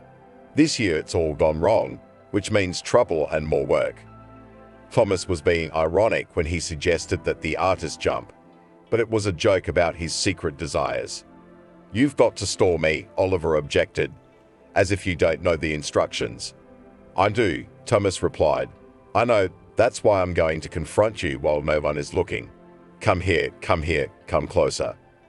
Oliver was always messing up the townspeople's lives, mostly with his words and vulgar pictures, which the artist considered masterpieces. And it would be all right if the tramp did something serious and disappeared from sight for a long time. Thomas knew from experience that in penitentiaries there was a high demand for those who could draw. No, the antics would be of a kind that could not be expected to last for a long sentence of 15 days at most. The free artist did not argue with the guardian and stepped away from the low railing. He raised his hands, showing that he realized his mistake and changed his mind. I understand, he replied. I get it. Thanks to your heartfelt words, Thomas, I have decided to abandon my shameful scheme and continue to bring bright colors to this grey earth. Can you give me a ride to the hospital? All right, get in, Thomas nodded. Only on the paper. And don't ever leave the hospital. Do you hear me? 4 is deceiving. The homeless know it especially well. You can be sweltering hot during the day and freezing cold at night. In their city, the range of temperatures was extremely wide, and while during the day in September some people managed to sunbathe and even swim a little in the river, at night the frost on the grass or car windows could turn to ice. That was why Oliver wanted so badly to wait out the months ahead. Otherwise, October would have to be spent in some basement or attic. For a while after his wife left him, he had a workshop that was supposed to be heated with a wood stove. Oliver had been told 100 times that the wood should be loaded into the furnace gradually, not to heat the stove to red hot. But what do these people know about art? Once, When he had a session with a charming model, he overdid it. The model wouldn't let go of her bra until the temperature in the studio was close to acceptable levels. So he loaded the stove to the limit and splashed kerosene to be sure. Of course, that house did not burn down. The fireman, who immediately arrived at the call and thoroughly doused the hearth of the fire, prevented it. But all 5 floors below the attic were seriously damaged by water. Not only his work, but also his pride died in this element. So when the frost comes, he'll have to seek survival in the basement. When I was in jail, liked to tell the artist after this incident. In fact, for violation of fire safety, he was arrested for only 15 days. Some hotheads at the time wanted to make the artist pay, but what can you take from him? Since then, Oliver was panic-stricken by Borgias, preferring to warm himself with firewater. The artist liked the cardiac hospital. The main building was 8 stories high, and not only locals were sent here. There is always someone to talk, fight, and drink with. Excellent canteen. If you know how to be persistent, they'll feed you well. The appearance was somewhat spoiled by the proximity of the ritual store. It was located in an annex near the main building, as if to suggest that it was waiting for patients who were not ready to follow the doctor's recommendations. Oliver didn't mind the proximity, for he wasn't afraid of death. He would have to wait out the future frosts, hold out a little, and then the strait would be waiting. Alas, the medical registrar was not inclined to share his aspirations. "Patient, keep order," the woman asked. For 10 minutes now, she had been trying to explain to the free artist that becoming a hospital patient was not so simple. "We shouldn't hospitalize you without a referral. Don't hold up the line or I'll be forced to call security." She's new, isn't she? The threat made no impression on Oliver. As soon as the guard saw the troublemaker, he hid in his booth and just watched through a slit in the ground. Near the registrar's office, there was a decent queue. The artist was preventing those who really needed help from getting it. "And I say, you should not, but obliged to hospitalize me," shouted Oliver. "My health is disgusting. Look how my hands are trembling." The artist stretched out his palm. The tremor was visible to the naked eye. However, after so many years of drinking and wandering, it was a relatively minor problem. It was worse when it came to filling his stomach. Oliver hadn't had a poppy in his mouth since morning, and he was hungry and thirsty. "Man, I've told you for the last time, it's not allowed," the receptionist replied patiently. "First get a referral in the district polyclinic, then undergo an examination, take tests, and then welcome to the hospital. I do not have so much time," pathetically shouted Oliver. I'm dying. I need immediate, urgent care." "Next," said the receptionist, and turned away from the free artist. The angry crowd shifted the old man to the very edge of the counter. Outraged, Oliver was still making noise and swearing for a long time. He said that he had given himself to this city and people by immortalizing them both on dozens of canvases. Claimed he'd ruined his heart by worrying about the future of the locals. Like Michelangelo, he spent nights in the studio creating masterpieces, ruining his eyesight. He asked at least for free food vouchers in the canteen. But the crowd didn't listen to him and lived their own lives. "I'll complain," Oliver said finally, stopping at the guard's booth. "I'll go to the head doctor, then come back tomorrow," the man said. "There's a new head doctor on Friday, and we'll see if he'll listen to you." "Who said that?" the painter asked. The voice sounded familiar to him. But there was no one in the booth, not even after Oliver had bent over to look inside. "No one," the guard answered, continuing to hide. "No one said there's no one here. Just got already. The sanitarium is cancelled." And when the artist had moved a safe distance away, the guard rose and added, "That Walker. Modern genius. Damn him." It was not a flight, however, but a diversion, for Oliver was not going to surrender without a fight.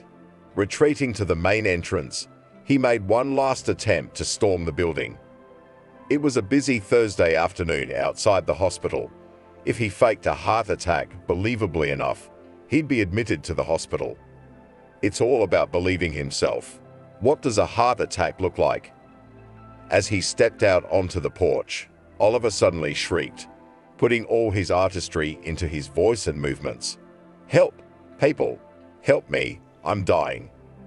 Oh, farewell, motherland!" and collapsed on his knees. Apparently, the sudden action, hunger and forced sobriety had made him really dizzy. Oliver felt that he really didn't feel well, began to gulp air like a fish. The sounds began to drift away, and the picture first turned green and then dim. He grasped the handrail with all his might, but his weakened fingers couldn't manage it. Is he ill? The woman questioned, standing in front of the free artist. Is he really ill? Coldly, "Citizen, coldly," said the guard. He ran up to Oliver with the most experienced man, the local Zaphos, the deputy chief physician on the economic part. "Now the doctor will say." "Calm down, I'm a doctor," said the storekeeper and pretended to check his pulse. The man knew Oliver all too well.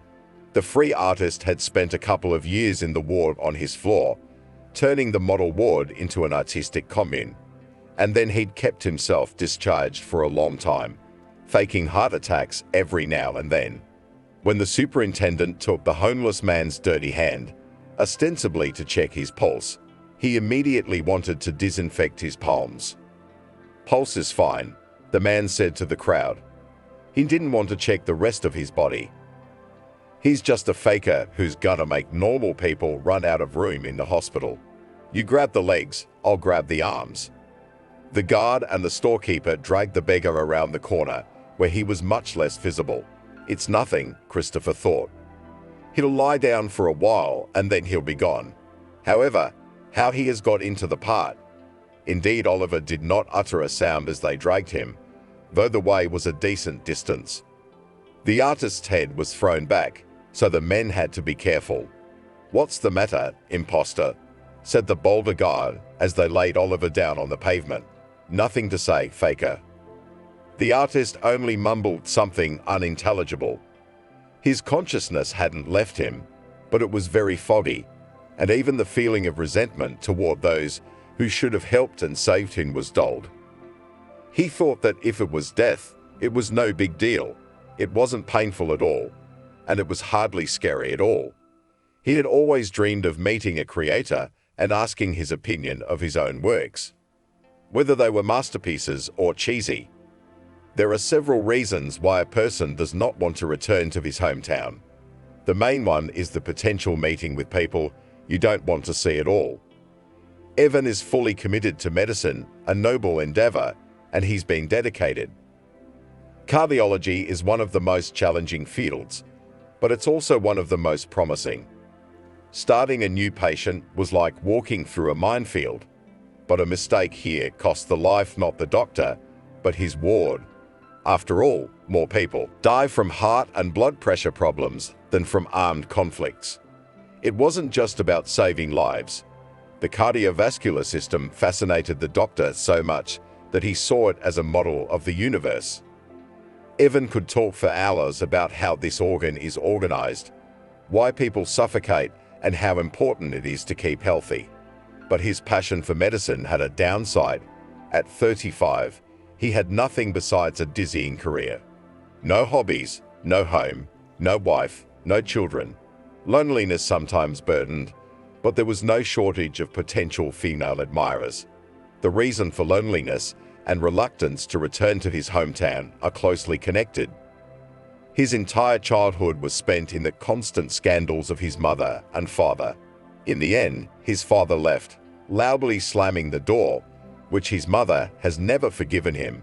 Yes, Dad's temper was too difficult, but Mom wasn't exactly easygoing either. "So, Carlo," Evan said, filling small glasses with cognac. "Let's not drink too much, it's a lot of strain on the heart." "Come on," replied his colleague and former subordinate. "Once a week is fine." "Carlo, you're upsetting me," Evan said, deliberately serious. Cognac can be consumed only in small doses, savoring the noble drink. and monitor your blood pressure and liver function. It sounds like a toast. Carlo smiled and sipped from his glass. On the occasion of the transfer, Evan unsealed a bottle of rare and expensive cognac, which was given to him by a grateful patient. "I envy you," Evan sighed. "You have everything, and a wife, and a son, and a daughter. And most importantly, no ambition. You don't want to be the head of the department or the deputy chief physician. What's your secret?" "It's simple, Evan," Carlo answered. "Think about yourself. Think about yourself. Well, you'll make indicators to the ministry. You'll get the work done. You'll reduce the death rate. You can do it, Evan. I don't doubt it for a second. What's in it for you? You're just gonna hand your skills over to these frames. Your last name, your genes?" Carlo pointed to a wall hung with certificates of appreciation and diplomas. Certificates from the many courses Evan had attended crowded around it. If they were to be believed, there was simply no field in cardiology that didn't lend itself to a talented physician. "You're wrong," Evan said, filling his glasses. "I'm not doing all this for the ministry. I'm doing it for me. I'll get my dissertation and then I'll live.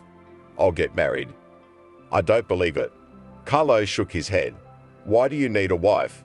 You know how to do everything yourself. I think you could take out an appendix yourself, like the polar explorers, and without anesthesia." "Well, you're overdoing it here," waved his hand. "I'll have kids. I'll have kids. You need to choose a wife from pediatrics or nurses." They sat for 2 more hours, remembering cases from their rich medical practice. 3 years flew by like a day. Evan didn't stay anywhere for long, because moving around was easy for him. If you don't have a home or family, it's easy to move. It's all about moving up and moving forward. The main thing he had learned from his father was to hold back against his will. There were so many times in his life when he wanted to say what he thought about the other person. To humiliate, to hurt, to ironize. But medicine teaches you to spare other people's feelings, reminding you every day that you don't last forever. Evan gave himself exactly 1 day for handoffs and packing. That should be enough time to carefully pack his certificates and commendations in one box and his things in another. The departure from the physical shell took longer. Lying on the cold ground, the free artist continued to feel the breath of the wind, and a bug bit his finger painfully. But the old man did not move and stubbornly waited for the transition to a new dimension, which he had been waiting for so long. As soon as the last of his strength left Oliver, an angel flew down to him. "Look, it's him. Walker," a girl's voice called out. "It's him." Oliver opened his eyes wide. No, it wasn't an angel, it was a girl. There was a boy with her, too, who was not quite as expressive. They were walking together in a strange city, as adventurers should. And judging by the fact that he had never seen this couple on the streets before, they were newcomers. Yes, the color and identity seekers sometimes wandered into their town. "Help," Oliver asked. "Help me sit down." "Are you really Walker?" The girl wouldn't stop. "I did a term paper on your painting." "Really?" nodded the artist. The guys sat him down and leaned him against the wall. "Drink." The girl obligingly held out a bottle of water, but Oliver shook his head negatively and pointed to the hand of the guy who was sipping a beer. "When you come to a foreign city, everything tastes better here, even this vulgar drink." The young man thought for a moment, but gave the bottle to the old man. He literally sucked on the neck and poured every last drop into himself. "Oliver, are you sick?" the girl asked. It turns out that not just rare tourists, but those who are interested in art, have wandered into their city, and in the nameless homeless man lying near the picturesque street, recognized the artist. "Should I call a doctor?" No, my soul," Oliver replied.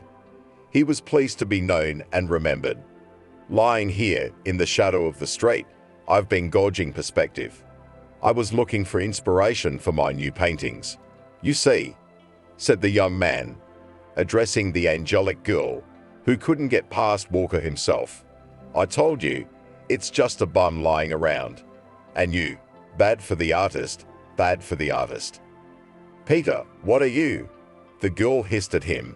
You're embarrassing me. Do not pay attention, it's just a joke. These words were already addressed to a new acquaintance, which she had previously seen only on the pages of a rare catalogue of paintings. It's nothing. Artists quickly get used to criticism, Oliver said, although Peter's words hurt him. How did you recognize me, my soul? There is only one famous artist in this city, shrugged the girl. Besides, I remembered that ring on my index finger right away. Oliver looked at his hand. Indeed, his talisman, his trademark, had accompanied him throughout his career, both during his rapid rise and during his endless fall.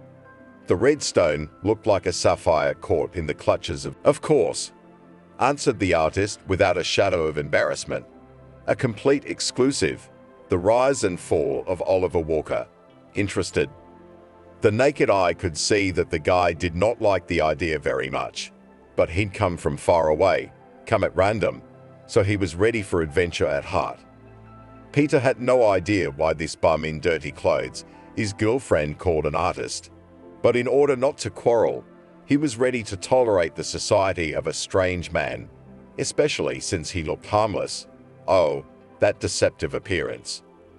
We could use a guide, he said peacefully, and don't worry about a glass of wine. We can let you have a bottle. Really, Leslie? I don't think artists drink, said the angelic-looking girl. Isn't that right, Mr. Walker? It's true, Leslie, Oliver nodded. I hate those alcoholic liquids. I have to take them solely to induce inspiration in my soul and to make peace with the imperfections of the world around me. Things are neatly folded and organized in drawers. Letters of gratitude and certificates disappeared from the walls as if they didn't exist at all. The former head physician looked absent-mindedly at the inventory and understood nothing at all. In fact, he contemplated the figures only to avoid giving the impression of an incompetent person. The paperwork seems to be fine. Andrew stretched out. Are you leaving already? Christopher, the author and executor of the inventory, asked obligingly. Even a dozen Ingalls would not be enough to uncover all his machinations. Not even coffee. No, thank you, replied the former chief physician, and we will not convene the staff. Now we'll sign the documents, and that's it. The deputy chief physician was really upset. How will he live without this nice and completely talentless head? How will he pull off scams and receive public and invisible support? Now the former chief physician refused the farewell banquet, although he had every right to do so. He's understandable. Why were you fired? Christopher asked in an innocent voice. He knew the reason, of course. Oh, Christopher, it's like in a marriage, Andrew replied seriously. It's a bad temper. But not with his wife. Oh, Christopher, said the former head doctor. The words of the deputy, that he is now a nobody, somewhat hurt. But by and large, they were fair. I think I'll rest for a while. You know, running an institution like this is hard work. Anything else you need me to sign? Christopher was thinking about how wonderful it would be to run a hospital. There's still a lot of areas where a good businessman hasn't stepped foot. But there was one small barrier between him and being head of the hospital. Small but insurmountable, at least at this stage of Christopher's career.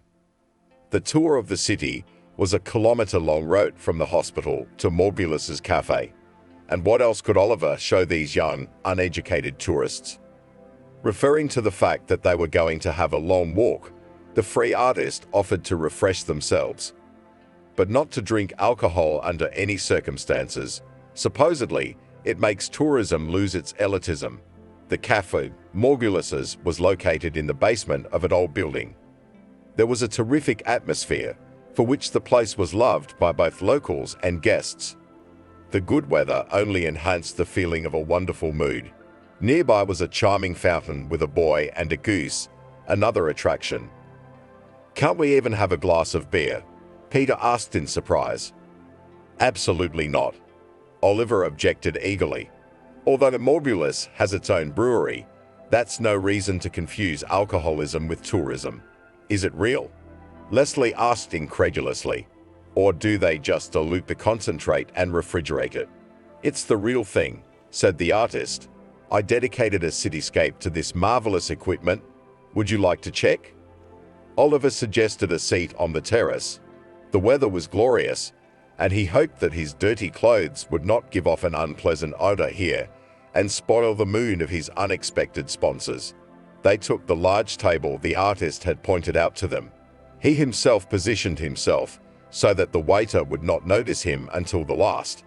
When Mickey, the cafe worker, approached, he immediately put his hands to his sides. "You got your listeners again?"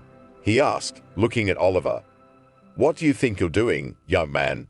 The artist was indignant.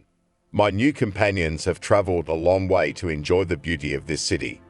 I demand that their order be fulfilled as a matter of priority." "Who's paying?" Mickey asked unceremoniously. "We are paying," replied Peter with a smile. He must have misunderstood the waiter's aggression and thought it was some kind of elaborate game. "Mr. Walker said that they serve excellent beer here. We'd like to try the freshest." "Yes, bring 3 glasses of dark and 3 of light," Leslie asked. "Oh wait, you'll drink to meeting us too, won't you, Oliver?" "Well," the artist drummed his fingers on the table. "Only if you insist.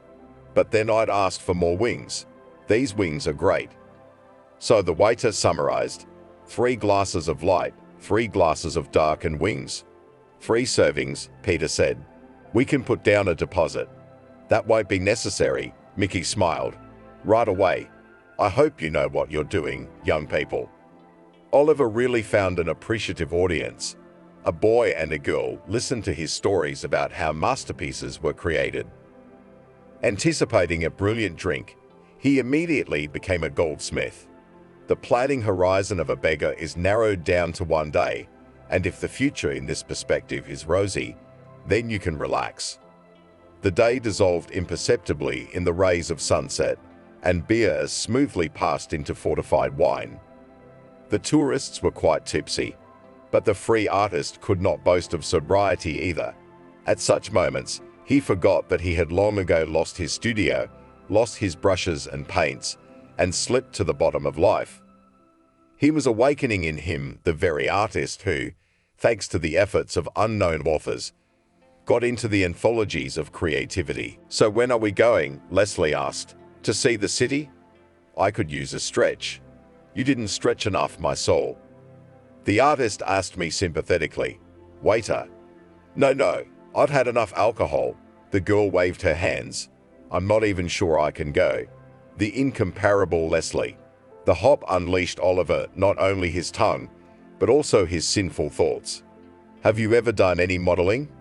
He, no, smiled the girl. "Why, am I suitable?" "Of course," the artist said eagerly. "You can write anything, even an angel or a femme fatale. There are such universal types that..." And Oliver went into a long story about how many models he'd had in his life. Leslie's cheeks reddened from the savory details, and Peter's fists grew leaden. He watched with anger as the low-down bum picked on his girlfriend right in front of his eyes, and she didn't seem to mind the attention. "Listen, Mr. Nemtsov," finally, Peter said. "Walker," corrected the artist and smiled disgustedly. "Never mind. I think you've had enough to drink, and we've had enough of your drunken company. And you're not a very good guide either." The guy's diction, despite the amount of alcohol he drank, was clear. He only began to pull the vowels, as if he was trying to speak in a chant. The fact that the artist was intoxicated was evident only by his sly eyes and increasingly swaggering behavior. "So, listen to me," said Oliver, finishing his 3rd bottle of fortified wine. "You're a good-looking, handsome man, but you don't even know how to live." "Me?" Peter asked again. He had had less to drink, but he had not had much experience in this business either. And this old man, who was only trying to humiliate him, was getting on his nerves. "Do you think that if Leslie had a choice, she would be with you? A man stupid and uncreative. Would she have been with you?" "No, she'd leave." She'd go to an artist for emotion, for feeling. To someone who could give her not a new phone, but a storm of unrivaled feelings, immortalize her beauty on canvases, and that was the last straw. While Oliver continued his denunciation, the young man stood up, grabbed the artist, and threw him into the fountain with the chair. In flight, the artist experienced a feeling of lightness and longing. It was as if it was happening not to him, but to another person, and not in reality, but in a dream. After the splash of water on the terrace, there was a sepulchral silence. It was broken by Mickey's applause. "Brilliant," said the waiter. "The establishment will gladly give you a discount of 20% off the final check." It seemed to Paul that Oliver had gone to the bottom and was not coming out. Several customers ran up to the fountain to help the unfortunate man.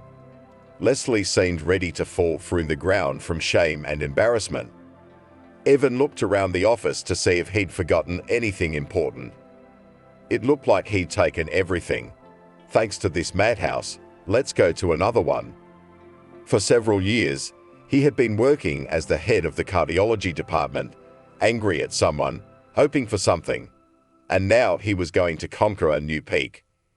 Evan was sure that one day he would be able to change the medical system so that it would turn to the patient, and along with the bureaucratic grin, it showed a nice, neat smile. "So that's how we're leaving," he heard a familiar voice behind him. "So we're saying goodbye, huh? Well, it's not like I'm a patient. I don't necessarily need to be treated humanely or humanized." Evan turned around. Victoria stood on the doorstep, the most talented nurse of the department, and also his favorite.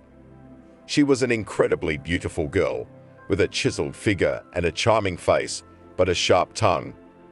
For the past 2 years, they only pretended not to meet and do not love each other. Rumors about their relationship circulated in the hospital, but Young and Happy denied them. "We're not saying goodbye," Evan smiled. "Am I moving to another planet? I'll be 100 kilometers away from you. Do you know how often we'll see each other? Once a month, at least." Victoria chuckled to make another barb, but suddenly cried. Cardiologist inwardly was ready for any claims, jealousy, shouting, but not for tears. This female weapon instantly forced him to declare surrender. And now he, initially ready to clarify relations, suddenly softened instantly. And he began to think how to calm the favorite, and at the same time to explain to her that the final separation is not in his plans. "Victoria, come on," he said. "I wanted to leave without saying goodbye." "You're a fool, Evan," replied the girl. "You're a PhD in English, but you're a fool. To leave in English, you have to be an Englishman, and you, my cosmopolitan, can leave only foolishly."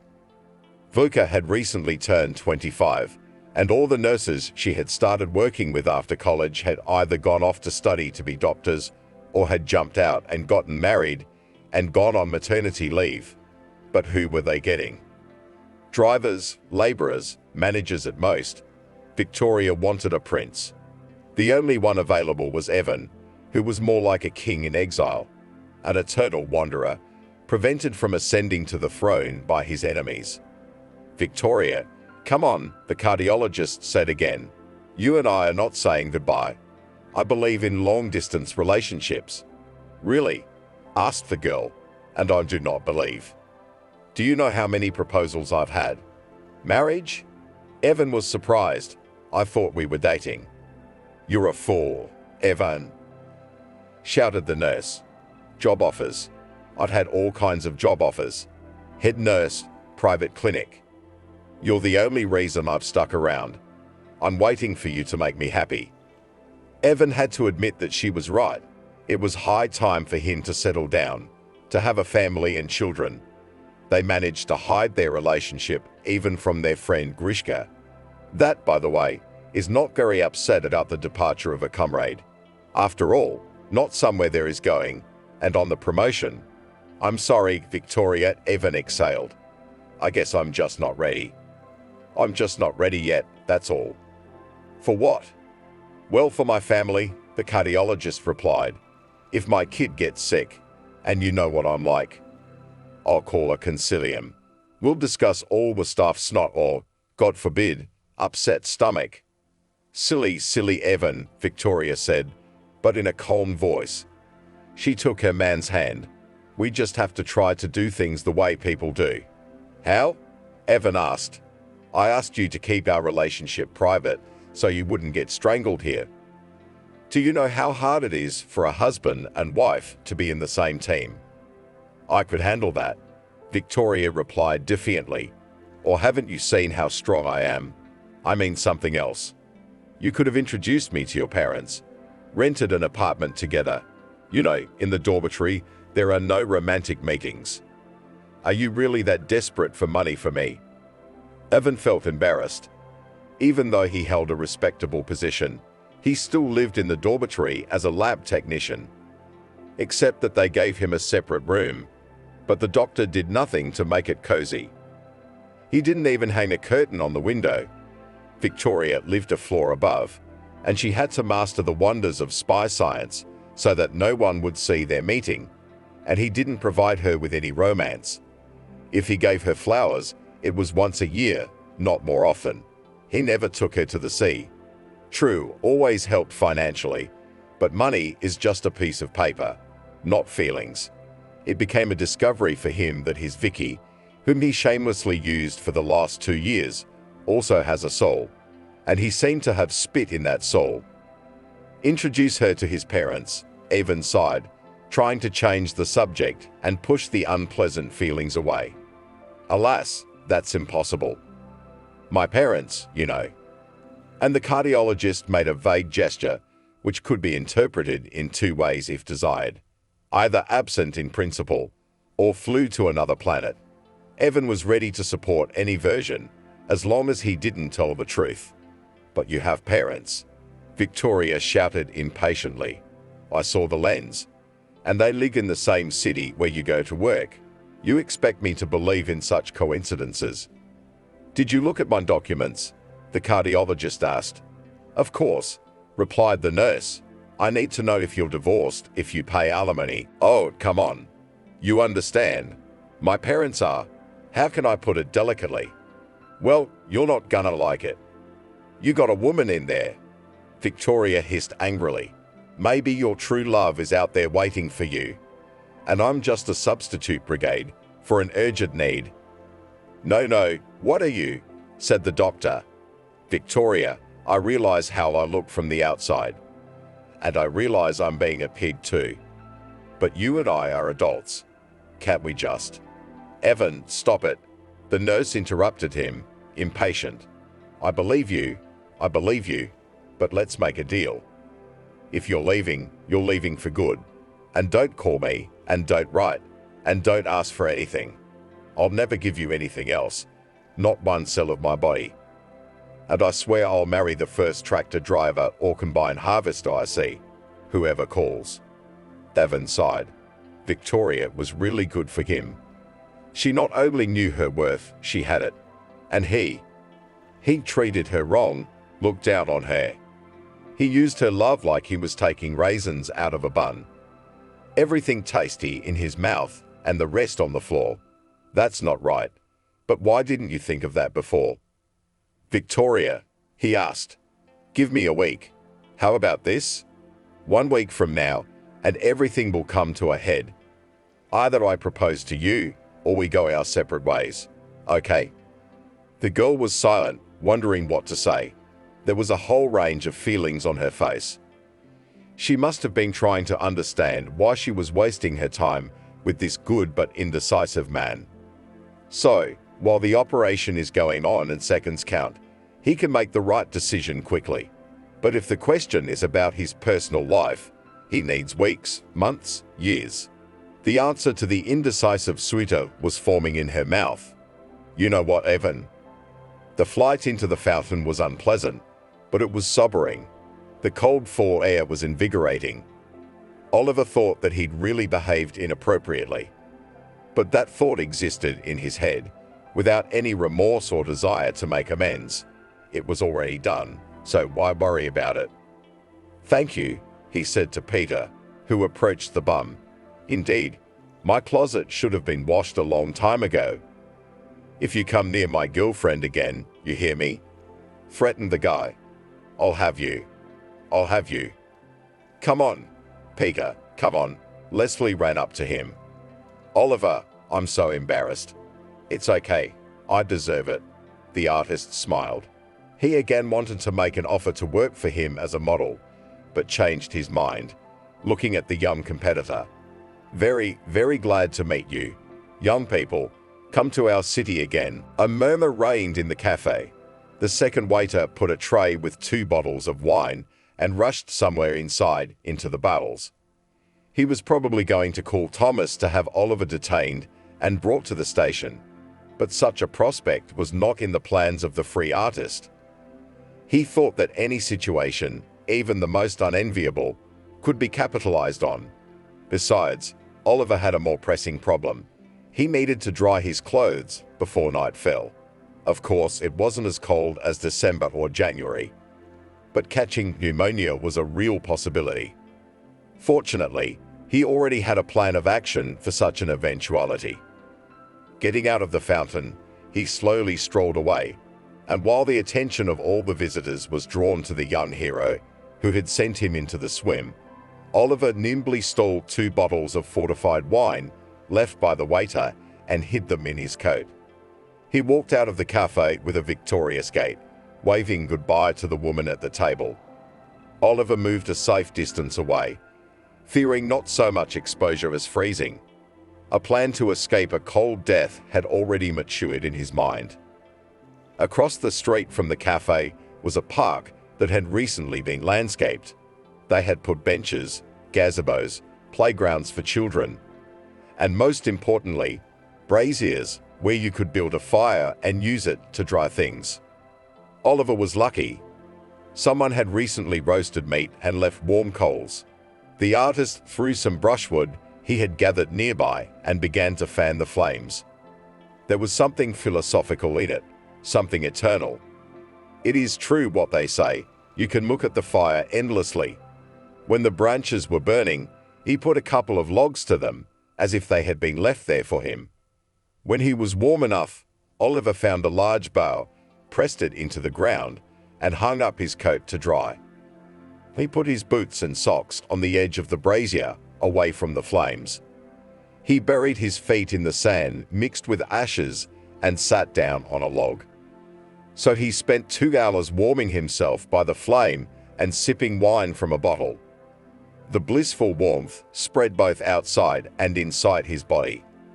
Soon all problems began to recede to the periphery of his consciousness. Also, a great idea popped into his head. Who said he couldn't go to the hospital? When it gets dark, he'll climb in through the window. He'll pick any room, lie down in an empty bed and tell the patients. Do they have every single person in there accounted for? When it was finally dark and Oliver was dead drunk, he began his difficult journey to the medical center. It was not only the darkness, which was at least diluted by the streetlights, but also the native soil. It was trying to jump up and hit him in the face. He had to put his hands out so as not to scratch his nose. Finally, the hospital buildings appeared. The free artist, although he did not consider himself an old man, was no longer suitable for acrobatic feats. Conquering the fence seemed to him like climbing a mountain peak. He urgently needed an open window to get inside. Even the second floor was an insurmountable obstacle. But he was lucky. Someone had left a window open in the hospital annex, right near the main entrance, just where the guard and some other character had taken him today. It was at this point that the elevation went down, so it was possible to get to the open window without too much labor. The free artist was jubilant once inside. In the pitch darkness, he felt how drunk he was. There was a sepulchral silence in the ward. The patients were barely breathing, and Oliver sneaked around so as not to wake them. In the darkness, he felt the bed and groped for it. It was small, narrow, and the bureaucrats were saving money on everything. There was no blanket, and the pillow was small and ridiculous. This one was definitely unoccupied. Oliver crawled onto the crib, covered himself with a sheet, and fell into a dead sleep. It was comfortable, soft, warm, and peaceful. For some reason, the bed had soft sides, but the intoxicated mind of the free artist did not pay any attention to it. The arrival of the artist did not wake anyone, although he was making a lot of noise. I wonder why. Helga couldn't help herself from the happy news. Her son was returning to the city. Not just anyone, but the head doctor of the local hospital. She couldn't believe her happiness, that such a negligent father could have such a wonderful offspring. Evan didn't spoil her with visits, but he didn't disappoint her with calls. Yesterday, he called and said, as if nothing had happened, "I'm coming home as a chief physician," that he would write a dissertation, and in general is going to reach for the stars. Helga was over the moon. She would have to bring home her old fool, and then life's journey could be considered a success. Of course, she could quite easily spend the rest of her days alone. But she felt it was her son, not her, who needed the reunion now. I could see why Evan had a grudge against her. That she could not keep Oliver, did not want to put up with his lifestyle and harsh words. And even though the artist had left her 10 years ago, she still worried about him. Worried. After all, 2 children on their feet. Where can I find him, that bastard? Vans, do you copy? Helga called a man who's got Oliver on his cell phone. "I hear you," he answered. His voice was deliberately gruff, but Vance was a good man. A good man. "Did you recognize him?" the woman asked. "Of course I recognized him," said the man. "What? Are you calling to wish me happy birthday, friend?" It was already in August, but better late than never. "Oh, sorry, Vance," said Helga. "That's not why I'm calling. Listen, I'm looking for my Oliver. Have you seen him?" "Of course I have." Vance's voice suddenly became rougher. "He came by my place the other day, you bum. He told me he loved me, but his words, old girl, are not worth the air they're thrown into. I take it you didn't accept him. You didn't believe his words." "No." The person I'm talking to answered. "Listen, I work hard. My eyes can't see anything anymore. I can barely hold this brush. And him. Sleeping in ditches, drinking bitter in buckets like a cucumber. He walked 5 kilometers to me without even panting. Does he look good?" Helga asked. She knew the answer to that question. With Oliver's health, even street life couldn't do him much harm. "Excellent." Vance confirmed her guess. "Listen, I got a call from a fellow from Morculus. He was relaxing there on the terrace. He saw such a thing." Helga thought for a moment. What are we talking about? And then she remembered the very place where she had tried her first cocktails when she was very young. Is this place still in demand among the public? "Oh, it's a café?" The woman was surprised. "Wow, are they still in business?"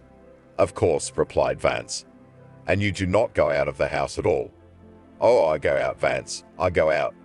"So what happened there in this café that—" "Oh, that's right. This dummy of ours found some kids, kissed them off, and one of them almost drowned him in the fountain. He held him underwater for 3 minutes. Can you believe it? Everything bubbled up. They wanted to call the police, but he got away unharmed." Helga waved her hand. Vance always liked to embellish. "Tell you what, Vance, if you see mine, tell him I was looking for him. I don't feel well. I'm going to die. Just say so." "What, old woman, is it true?" asked the interlocutor. "You do not dare me that, do you understand?" "I'll think about it," Helga replied and hung up. Every change for the worse, Christopher thought, sitting in his cozy office. The leather armchair perfectly fit his generally slender figure. In the corner stood an expensive electric kettle with a built-in filter, coffee maker, humidifier, and other gifts from grateful contractors. If he suddenly wanted to rest, you can lie on the leather sofa, another surprise he received after the renovation of the entryway. But there's no time to rest for Christopher. On the door is a proud, gold-embossed plaque. Deputy Chief Physician for Housekeeping. It's a work of art. The printing is even, and there's not a blemish or dot on the surface. the most beautiful plaque in the country. Christopher was sure that even the Minister of Health himself had a worse seal. He made himself, and at the same time renovated the hospital, the buildings, and the surrounding area. Alas, the available space for repair and improvement in the hospital was running out. The money was running out, and Christopher still had to renew his car and send his son to language courses abroad. He'd have to make do. When he was appointed deputy chief physician, the detractors laughed. Christopher doesn't even have a medical degree. "You're not a doctor," said one of his enemies. "You're the storekeeper. Who gave you the right to be called deputy chief physician?" Christopher reacted coldly to such attacks, answering with restraint. With his detractors, he gradually sorted out, because the head cooks always have long and clean hands. Indeed, is it a joke that a man who is not directly related to medicine became deputy chief physician? Christopher would answer this question in blocks. First, you have to convince everyone of your indispensability. Secondly, at all levels to create confidence that without the position of deputy chief physician in the hospital, cannot do without. Thirdly, to hold on to the position tenaciously from the last strength. And then all personnel storms will pass by. The previous chief physician took little interest in the affairs of the hospital, preferring to sit in his own office. For the last year, he had not been involved in any matters at all, leaving everything to his deputies. But Christopher was always in the thick of things, making the most of them. Like today, for instance. He saw that homeless man and brilliantly impersonated a doctor to get rid of him. He acted in such a way that not a single coin in the whole hospital and in the neighborhood could not fall silently for the deputy chief physician on the economic part. His special pride was the ritual store. Christopher rented out the premises on which it had grown up for an incredible profit. Not for the hospital, of course, but for himself. The paperwork said it was supposed to be something else. What it was, he couldn't remember. Every day, inconsolable relatives came to the funeral store to say goodbye. The trade in wreaths, lamps, ribbons, and crosses flourished. Of course, the view of the memorial paraphernalia from the main entrance to the hospital was not always to the liking of patients and visitors, especially when a hearse was parked in the parking lot. But to the disgruntled, Christopher always responded philosophically. "Memento mori," said the deputy chief physician. "Remember death. We all came out of the ashes, and it's only a matter of time before we return to the ashes." Speaking of ashes, he managed to get the hospital to buy the most expensive urns in the country. Unfortunately, there was a flaw. The waste garbage cans were too sturdy and had not been written off for 4 years. It was impossible to break them. He used to renew them every year or even more often. Christopher didn't rule out the possibility that he might have to sabotage the incredibly sturdy garbage cans and buy new ones. Everything was going fine before, but now there was a new challenge. A young, very green head doctor of only 35 years old is sent to the hospital, and what Christopher had heard about him did not inspire optimism. A fanatical, totally dedicated doctor. Most likely, he would not tolerate any kind of machinations and violations. On the contrary, he would stick his long nose into Christopher's finances, or, God forbid, force him to share. The day before, on Thursday, the deputy chief physician came to one of the medical buildings, where repair work was in full swing. According to the documents, they should have been finished 2 months ago. But the builders, who were hired by a clever contractor, were working very slowly. And after all, the certificates of completed work were signed long ago. The money was transferred. The previous head doctor did not get into such issues, but it is unlikely that his successor will be as malleable. "Move it, you bastards!" Christopher shouted, watching the workers. "Move, or I'll leave you penniless." But the foreman's words had no effect whatsoever. Finishers lazily wandered around the room and worked at a snail's pace. It was the kind of hopelessness and doom that slaves in ancient Rome must have worked with. Alas, Christopher was not a patrician, and therefore could not influence the slave laborers with the methods he had in mind. The Chamberlain tried to calm down and pull himself together. In principle, if you work day and night, tirelessly, then by Monday it is quite realistic to finish. On Friday, the new head physician, most likely, will not delve so deeply into the affairs of the hospital. Besides, he had prepared a great program for him. Restaurant, billiards, sauna. Come on, Christopher shouted, dialing the contractor. The phone was unavailable. Why are you shouting, father? The builder, who smelled of wine, asked him. There's no need to yell at us. We are experienced people. A smart man said, if you do badly and quickly, the speed will be forgotten, but the quality will be remembered.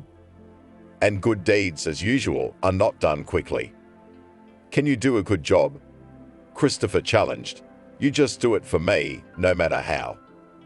It's better to take your time with bad things too, father, or what happens? If you do bad things, they'll be accepted late. That's what I'm telling you.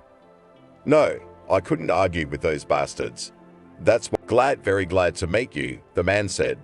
My name is Christopher, and I'm your first deputy. Let's talk like this, simply. Evan Christopher, no barriers, no limits. Just keep it simple, keep it right. What do you say? Something about this man seemed familiar to Evan. The voice, I think, and the sweater. Where had he seen him before? Maybe at a reception. Right, this is the same guy from the video he saw this morning. Not a lot of views, of course, but still. The chief medical director pulled his cell phone out of his pocket. The link was saved. Hello, Christopher, Evan said. I'm the new chief physician. I wonder where I've seen you before. And then I answered on the internet. Look, aren't you in this video? He turned on his phone and showed it to his deputy. But he wasn't embarrassed for a second. Putting the same trademark smile on his face, he said without hesitation, You see how well we're doing. We cured him. Cured who? The head doctor was surprised.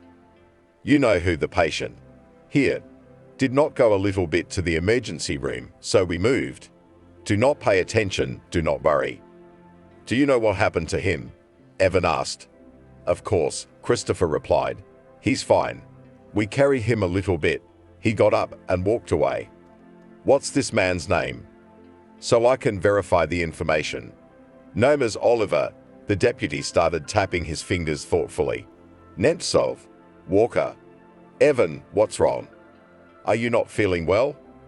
Oliver woke up with a terrible headache. It was like his life energy had been drained out of him and his body was filled with lead. He couldn't move. And most importantly, he couldn't understand where he was or how he had gotten here.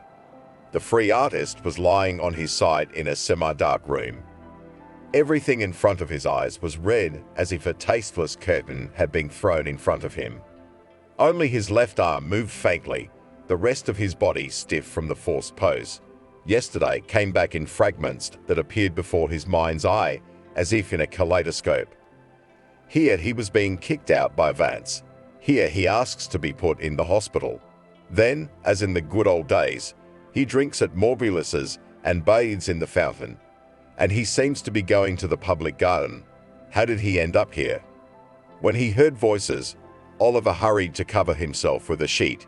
He rolled over onto his back, closed his eyes, and held his breath. You can't do that. The first voice spoke loudly. You can't do that. Look, if it's about this bum, and God with him, who cares about him? Me, I'm interested, answered the first one. You are ex officio deputy chief physician. Yes, ex officio, said the second voice. But in fact, I have a technical degree. Technical. And I'm telling you, you can't do that. The man shouted in a rage. You can't sell funeral paraphernalia outside the main building of the hospital. For God's sake. A second voice contradicted him. That's a lot of money. We should have opened a canteen here, objected the first voice. A pharmacy, anything. But not a ritual store. By the way, where did you get the keys? Christopher blurted out. First, the new head doctor showed him a creepy video of him and a guard dragging Oliver, and then he gave him a hard time about the funeral parlor, and the workday hadn't even officially started yet. But then Christopher went crazy and opened the door to the store with his own key. What are we gonna do? We have to find a way out of this. Why shouldn't I have a key? I asked him in a subservient manner. I'm the storekeeper. I go around checking things out. What if there's something wrong? What if you get caught short? Evan countered. The hospital would have to pay for it. You're the hired help. The previous day came back to Oliver's mind. The keywords: hospital, doctor, ritual hall. How he, sneaking around in the dark, had decided to get into the room. Where he wondered had he gotten to. Evan, let's not get facetious, Christopher said. Yes, the funeral parlor is not a pleasant sight for some of the more impressionable people. But look at the order inside. What cleanliness! The head doctor had a different opinion. He could smell a subtle but unpleasant odor, which is something people might give off if they're, wait, really? See how neat it is here. Christopher kept pushing. Wreaths to one side, ribbons in another, crosses in a third, coffins. Yeah, let's talk about coffins, Evan agreed. Does this coffin personally? Doesn't raise any questions. Lying under the sheet, Oliver began to shiver. The voices grew louder and the footsteps closer. He thought about taking off his veil, jumping up and running away, but his stiff body would hardly approve of such a dynamic. Can you see? Evan asked. Oh, for crying out loud, there's a dead body in here. It's in the coffin, not in the refrigerator. Christopher's eyes widened. Indeed, in one of the coffins, under the sheet, the outline of a man was clearly visible. The only nuance was that the arms lay unnaturally on his chest, as if they had been placed carelessly. Overcome with fear, Christopher lowered the sheet. His eyes darkened.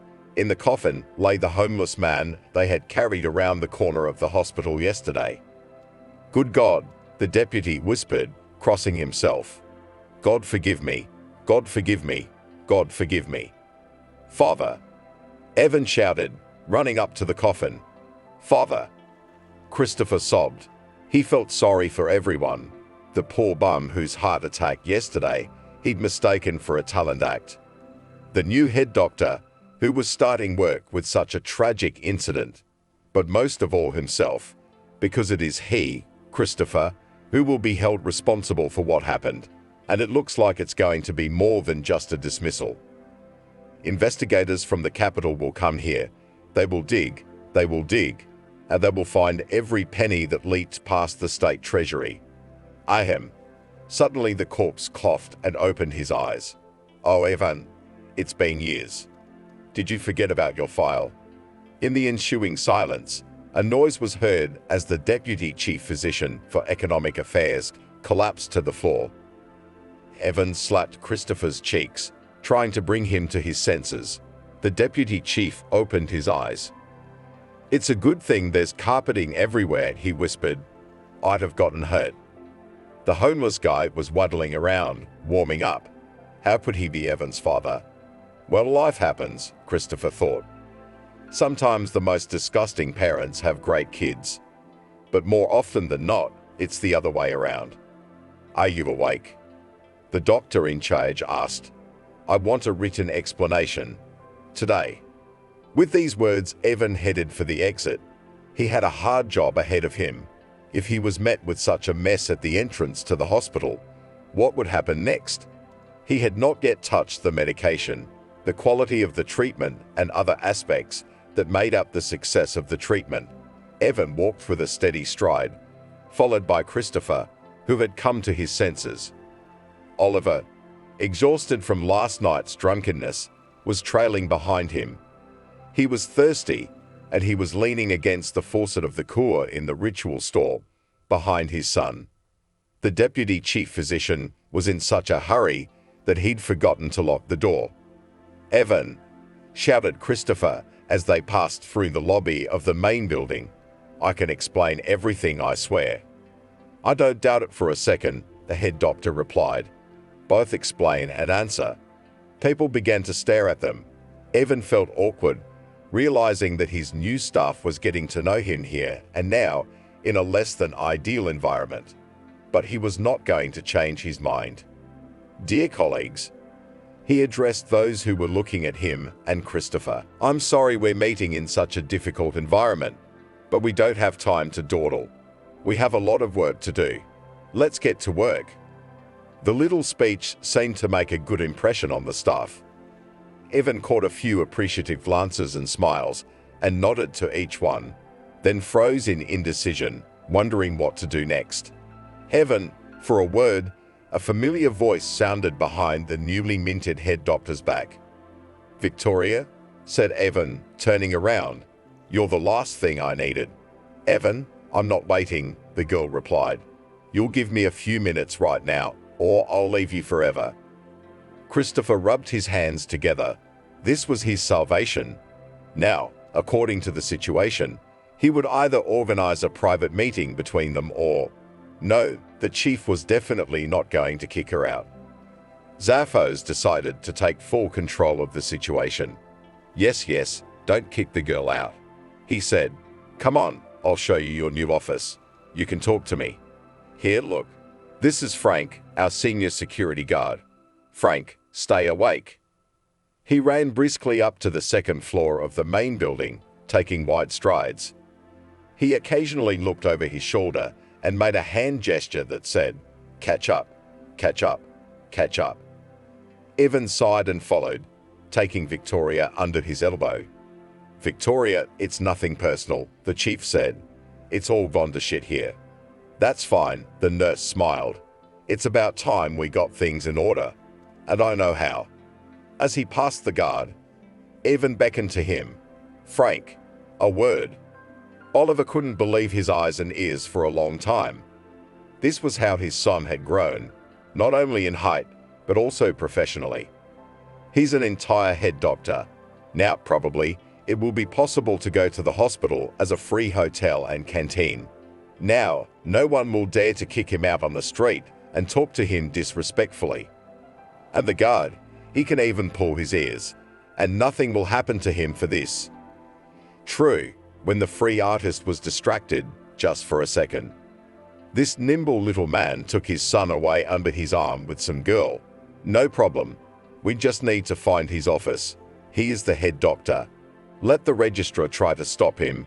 She's the worse for it. Good jobs are hard to find in the city these days. I've done a lot for him, Oliver reasoned aloud.